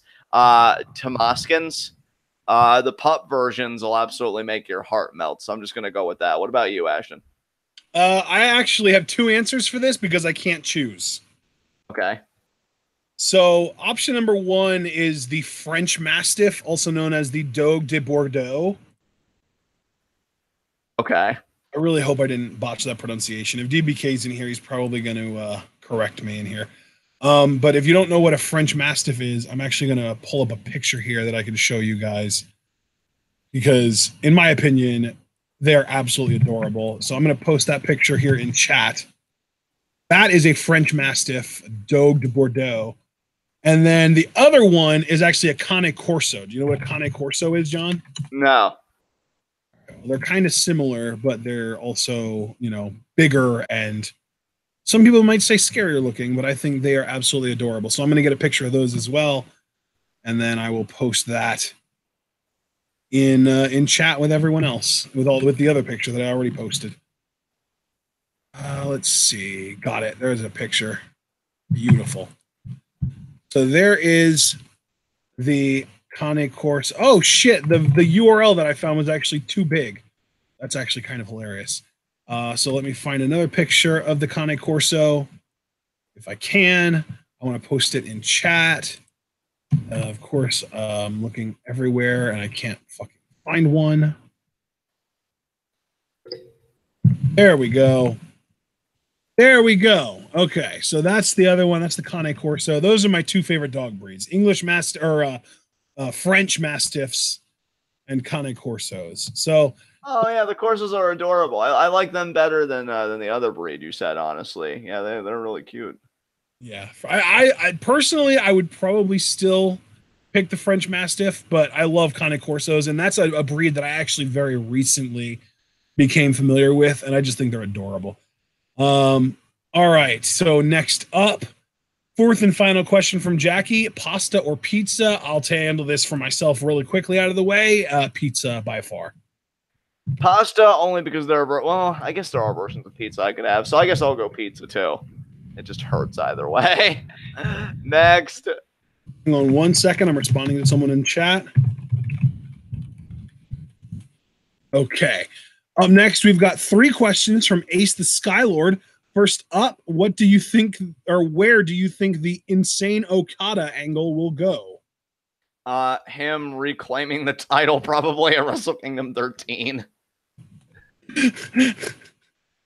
What about you, Ashton? I think he's going to end up in a feud with Jericho and take the Intercontinental title from him. Oh, interesting. Okay, I like that answer. All right, second question from Ace. Thoughts on the whole James Gunn controversy, which led to Marvel Studios slash Disney cutting ties with him? I want to go first on this because I actually have a fucking opinion on this. I think it's bullshit that they literally saw these old tweets that apparently somebody who doesn't like James Gunn's politics dredged up from like 7 years ago or 6 years ago that were clearly meant to be joking and almost definitely taken out of context and literally ruined this man's career, taking him out of a movie that he made amazing. Disney has him to thank for a lot, and a joke got him fired from his job. It's fucking bullshit, in my opinion. Okay, I'm gonna echo everything you just said, but this was a question for both of us, right? So I get to have my voice heard on this too. I want to tack on that the person that did this Mike Cernovich, he is a piece of fucking shit. I know there was another guy in there, and he seems out there too, but I've seen shit from this guy, dude. He had a blog post because he's one of those, like, you've seen those like pickup artists, right? Like those men pickup artists, like, oh, you know, how to seduce women, how to get Are you women. serious? Yeah, dude, he had a blog post where he was talking about like getting shit from an Indian woman, and like he like took his dick out in front of her, and he's like, "Oh, were you gonna take care of this or not?" And he like grabbed her hand and I think like put it on his dick and something like that, like pretty much sexual assault on his blog. And he was like, "Oh, she loved it." He's the type of guy that talks about like, "Oh, this is how to be, you know, a real man," and he's very far He's right so wing kind of guy. literally the fucking worst. Oh yeah. He was a guy. Apparently, he tweeted on another account like, "Oh, today, we remember." Dude, just to be clear, I didn't even know that James Gunn was liberal until now. I didn't even know that the reason that the guy disagreed with his politics is because the guy was an alt-righter in the first place. I didn't know that. For all I knew, James Gunn could have been an alt-righter, and I still think it's fucking bullshit. Yeah, I mean, this was the guy that dredged stuff up on Gun, which is why I find this like hilarious and in the very sad and tragic way, of course, because like the shit that he's tweeted and done with an online media presence, nobody should fucking listen to this dude. This is a dude apparently like on another account said, "Oh, today we remember all of Trayvon Martin's rape victims." Oh, just kidding. He got by the cops before he could rape anybody. Like, he's that piece of shit, dude. Wow. Like he is fucking scum of there. So when I saw his name, and yeah, actually, I saw Asia say something, and yeah, from what I understand, James Gunn actually like these exact same tweets got dredged up right around the time he got hired to direct Guardians of the Galaxy in the first place, which is a movie that came out in 2014. I want to add. And he already apologized for it, which obviously he acknowledged, like, look, they were jokes, but if they were in bad taste, I'm sorry. And this shit still cost him his job. I just got to say one more. It's even kind of almost happening to Dan Harmon now, because fucking Dan Harmon deleted his Twitter account completely because he didn't want to deal with assholes on Twitter calling him a pedophile for a piece of satire that he put out like however many years ago.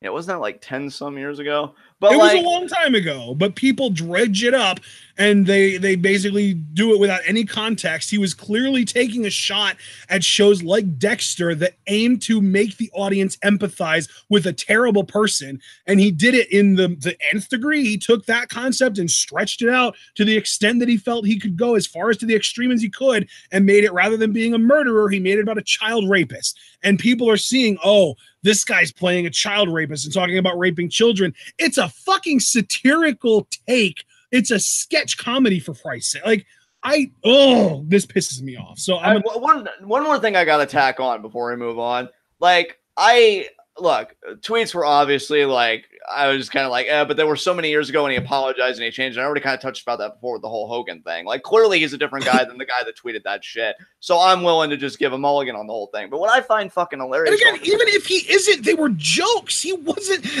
even like. Well, see, that was the point. That like I was getting. Well, actually, no, you go. But then I do have a point I wanted to. No. You were probably gonna. I was gonna say the people that are reveling in this, right? Like this really like right wing, like, oh, you know, like what a poor guy.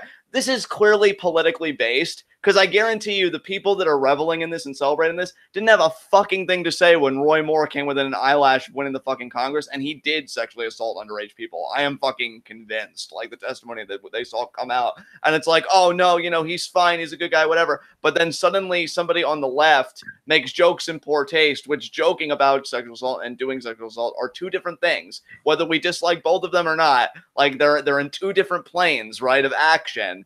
and he is no longer directing like Guardians of the Galaxy, which is like he made those movies so fucking special, and they're taking his livelihood from him. But I guarantee you, when all this Roy Moore stuff was going on, which is far more recent than those fucking tweets, like far more recent, nobody. I don't know how Cernovich felt about Roy Moore. I'd be curious to know, because if Cernovich supported more, that makes him even more of a fucking hypocrite. But I can't say that part for sure. But I guarantee you, those people that are cheering James Gunn's downfall, I guarantee you at least one of them was backing Roy Moore and being like, oh yeah, I'm voting for him. Because it's not about like ethical principles or anything like that. This is a purely political thing. And if anybody's going to try and tell me otherwise, it's complete fucking horseshit. Yep. So that's a point I really wanted to bring home, is that everybody wants to dance on this fire and dance on this corpse. And yet, are you going to forget that this same base, right, produced Roy fucking Moore? And he came like within an eyelash of winning. And like, we did use the term pedophile with him very strongly because of the shit that came out. So like, yeah, fuck him. I feel bad for James Gunn. I hope he gets his job back. I think that, and this is me saying. And dude, even Batista stuck his neck out there and said that he's not happy about the fact that happened to James. Yeah. Yeah, like that is not cool. That is not cool at all. And you know, I'm a guy, I'll cut people like a lot of slack. Like I feel like I am kind of a different voice in these kinds of questions. But even I have to say, like, no, it was fucking bullshit what happened to him. It was a joke. Clearly the guy moved on from that sense of humor. You know, I can tell you when I was in high school, jokes I made, I'm embarrassed about the guy that I was then making the kind of jokes that I made. That's the thing though, is like I feel like everyone experiences that. Yeah. And like they should it's almost I know that this is like a shitty parallel because I'm comparing humans to dogs and the level of intelligence isn't the same. But like if a dog pisses on your carpet and you don't catch it in the act and you see it like 20 minutes later, you can't rub your dog's face in it and expect it to understand what the hell is it doing wrong, because you're punishing it after the fact. It doesn't know that what it did was wrong. And if it already did know that what it did was wrong, then it's probably hiding in a corner somewhere because it's probably prepared to be punished. Like, you can't punish somebody for something that they did however many years ago. They've probably forgotten about it. They probably don't even agree with themselves. You could probably dredge up some tweets I put out 3 or 4 years ago that I wouldn't agree with to this day. And that's, you know, like, it's bullshit. Yeah, it really is. Like, they're just looking, and apparently, and I would believe this in our climate, apparently why this all started was they felt like James Gunn was an enemy of Trump. Like, fucking Trump, who's far worse than James Gunn. Like, far worse. Even if we want to talk in the area of, like, sexual violence and stuff like that, like, clearly far worse than James fucking Gunn. So, like, fuck all of this to me. I think it's a load of bullshit. All right. So next is more a little bit up your alley. If you need gaps filled in, I'll happily do that for you. John, this is from Ace the Skylord and is just for you. Assuming you've watched Infinity War, which I know you haven't, but I still think you can answer this question. What are your thoughts on Thanos' motivations and his character in the movie? First of all, John, what do you know about Thanos' motivations and his character in the movie, if anything? Just that he wants to wipe out half of humanity to kind of save the Earth because he's afraid of like an overpopulation kind of crisis, if I understand that right. Yeah, that's pretty much exactly it. He grew up on a planet Titan that was in, you know, like major poverty. Everyone was suffering. Nobody was happy. And he suggested that they kill half the people. And they laughed at him and they said, like, they called he was crazy and shit. So eventually he got the power to be able to do it.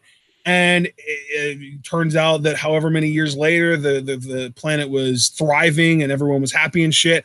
He did the same thing on another planet. And there was like, you know, coming back, talking about how they're thriving and nobody is ever born with not knowing, you know, people are born not knowing hunger, not knowing, you know, the kind of suffering that comes along with poverty and shit like that. And then he's trying to get all of the Infinity Gems so that he can do it with just the snap of his finger to the entire universe. Right. Yeah, thematically, like as a narrative, like it's obviously very riveting and compelling, and you know, I'll probably root for Thanos when we're watching the movie together. But more soberly and more detached. Like clearly, it's a very simplistic solution. And I'm not really for simplistic solutions, especially as I get older. I feel that every solution needs to be more holistic in its approach and more nuanced. So, like, sure, you can wipe out half of the population, or you can look at how populations are accommodated you know, what are the socioeconomic structures and stuff like that, and think, wow, you know what, maybe it's not about the number of people, but how we're servicing the people that we already have, you know, kind of thing. Yeah, like it's so funny how many people that I've seen genuinely, like unironically, being like, Thanos was right. If he would have done that, it would have saved lives and shit like that. Like, it's unbelievable how little people pay attention to nuance. Well, dude, that's my thing. Like, we've gotten to a point now, right, with our current arrangements, you know, economically and stuff like that. We've done such a number on the planet that people are coming out and being like, oh, well, if you really want to reduce carbon emissions, the best thing you could do is like not have another child. So, you know, like if that discourse is already being started, it's not going to be long before we're talking about more overt measures of population control, at least in my opinion. And the only reason I'm expecting that too is that we're more willing to talk about that than like deep, significant structural change. You know what I mean? Like, I think, and I hate to like show philosopher John here. I usually try and keep that and, you know, me talking wrestling separate, but this is Q&A, so I guess this is the exception. One of the most pressing problems to me that I'm finding is that like it actually comes from Slovenian philosopher Slavoj Zizek, who I'm not exactly a big fan of, but if one thing he gets right, he says he can't imagine people imagining a world beyond capitalism. Like, he thinks we're in a cultural moment where people just assume capitalism is like a natural aspect of reality. You know what I mean? Like, it's almost like divined in a way, even though we don't use that language anymore. And I agree. I don't think people can really think beyond the current structure. And so we're just going to look for more vile alternatives within that structure, again, like population control, like this, like that, rather than just shifting the structure altogether. And really, Thanos is kind of a representation of that, because he's not talking about structural change. He's just like, no, we need to decrease the number of people occupied within this structure. That'll allow it more room to breathe. So, yeah, to me, Thanos, in a very fantastical way, is kind of the final product where I could see us heading as a species, honestly, because I don't think we can think beyond the paradigm we're currently in, and we're going to conform to the paradigm rather than making that conform to us. And that's very, very terrifying to me. So I can enjoy Thanos' intentions thematically as a plot device, but if you're asking me to regard it more seriously, and I think you are, oddly enough, I think Thanos represents us. And when I say us, I mean as a collective political community that would just as soon decrease our numbers to the most violent institutional means rather than engage the institutions themselves on a more meaningful level.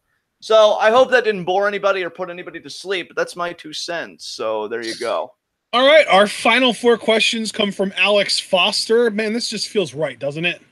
It does. It definitely First one does. is just for you, John. What jutsus would you want in Naruto? You can't have Sharingan. Oh. Well, I didn't want that anyway. I'll take the Byakugan, because I've always been more partial to the Hyuga clan than the Uchiha clan. Fuck the Uchiha clan and fuck Sasuke's bitch ass. So, next. I don't understand a word you just said. Oh, Foster did, and that's all that matters. Hopefully, I agree. And next up is just for me. Have you figured out the snapping game from the league? No. No. Oh, you said just for you. Okay, so I don't even have to add. Next. Yeah, I honestly don't even remember a snapping game from the league. I mean, I'm sure if we would watch it again, I'd be like, oh, that, but I don't remember it. So, next up, what other jobs other jobs Sin Cara has besides babysitter? Other jobs Sin Cara has besides babysitter. Catering. Catering, yeah. I don't know. I guess he runs one of those like trampoline parks where you can go in and pay a certain amount of money to jump around on trampolines for an hour. Yeah, that's good. That's good. Maybe like backstage life coach. It seemed like he was trying to reach out to Andrade and stuff before Zelina was like, he doesn't need your pseudo bullshit. He has me now and he's a winner, so screw off. Yeah, I can't really think of anything else though, honestly. I think that's about all I've got as well. Next from Foster, our 4th and final question, and the final question for our July Q&A, guys. What kayfabe rivals would you like to see on Ride Along completely in character? I actually have an answer to this. I just want to get it right out there immediately. Daniel Bryan and The Miz. Oh, I'm so glad you said that because it saves my answer. Gargano and Ciampa. Yes! Easily. That is too good to be true right there. Dude, I'm so glad you didn't take it because I probably would have thought of Ms. Daniel Bryan as a backup, but I had that loaded because, again, I saw Foster's questions before we went live. I'm like, I'm saving it. I usually take so long to answer questions, but I'm going to be right on this shit. And then you were like, oh, I'm going to take the ball first. And inside, I'm like, nah! And then you're like, Mr. Daniel Bryan. And I'm like, yes! So, yeah, Gargano and Ciampa. That's totally my answer. I'm so glad you got so excited that I didn't take your answer. I know, right? I would have been like, I don't even know if I could have held it in. If you would have been like, oh, I already have this, I want to get this out of the way. I'm like, don't you do it. Gargano Ciampa, you motherfucker. Oh, man, I would have gone ham on your ass. Oh, thank God crisis averted, huh? So, yeah, that's Q&A. God, I almost want to come up with another one now, but I can't think of any more.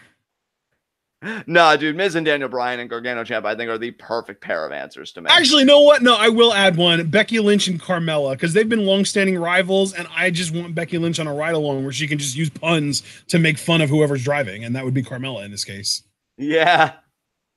That would be it, though. And yeah, guys, this has been a lot of fun. This has been your July Q&A. Remember, if you want to ask questions, make sure to get them in before our next Q&A. I know we had Mets 2128, and then somebody else came in here asking questions during our live show, but we collect questions throughout the month and then we answer them during the live show.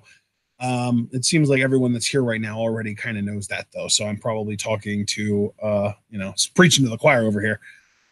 So yeah, remember to get your questions in for the next Q&A. The best way to do that is by replying to John's pinned tweet. Which, John, is the new tweet pinned yet? No, I usually do that when we go off the air with these. So, okay, well, when we go off the air with this, John's going to put up a new pinned tweet just for August's Q&A, and you can reply to that. If you don't have Twitter, though, all you got to do is reply, or actually not even reply, just leave a comment on this video or really any video, and I'll catch it and I'll write it down, and we'll get those questions marked up, and we'll make sure to get them. So those are the two ideal options. If you have a Twitter account, use the pinned tweet on John's account. If you don't have a Twitter account, you have to have a YouTube account because you're here listening to us and or subscribed to us. So just go ahead and leave a comment with your questions, and we'll get around to answering those in August. I don't think we missed any this time around, John. How about that? I'm so proud of us. Oh, my God. Oh, yeah. All right, guys. This has been a lot of fun. We'll be back with G1 tomorrow and Saturday and Sunday. And then we get Monday off, and then Tuesday starts a whole new week. It's going to be a lot of fun. And then we will see you all for whichever one of those shows that we happen to, whichever show you happen to show up to next. But, of course, want to remind you all to remember to stay tuned.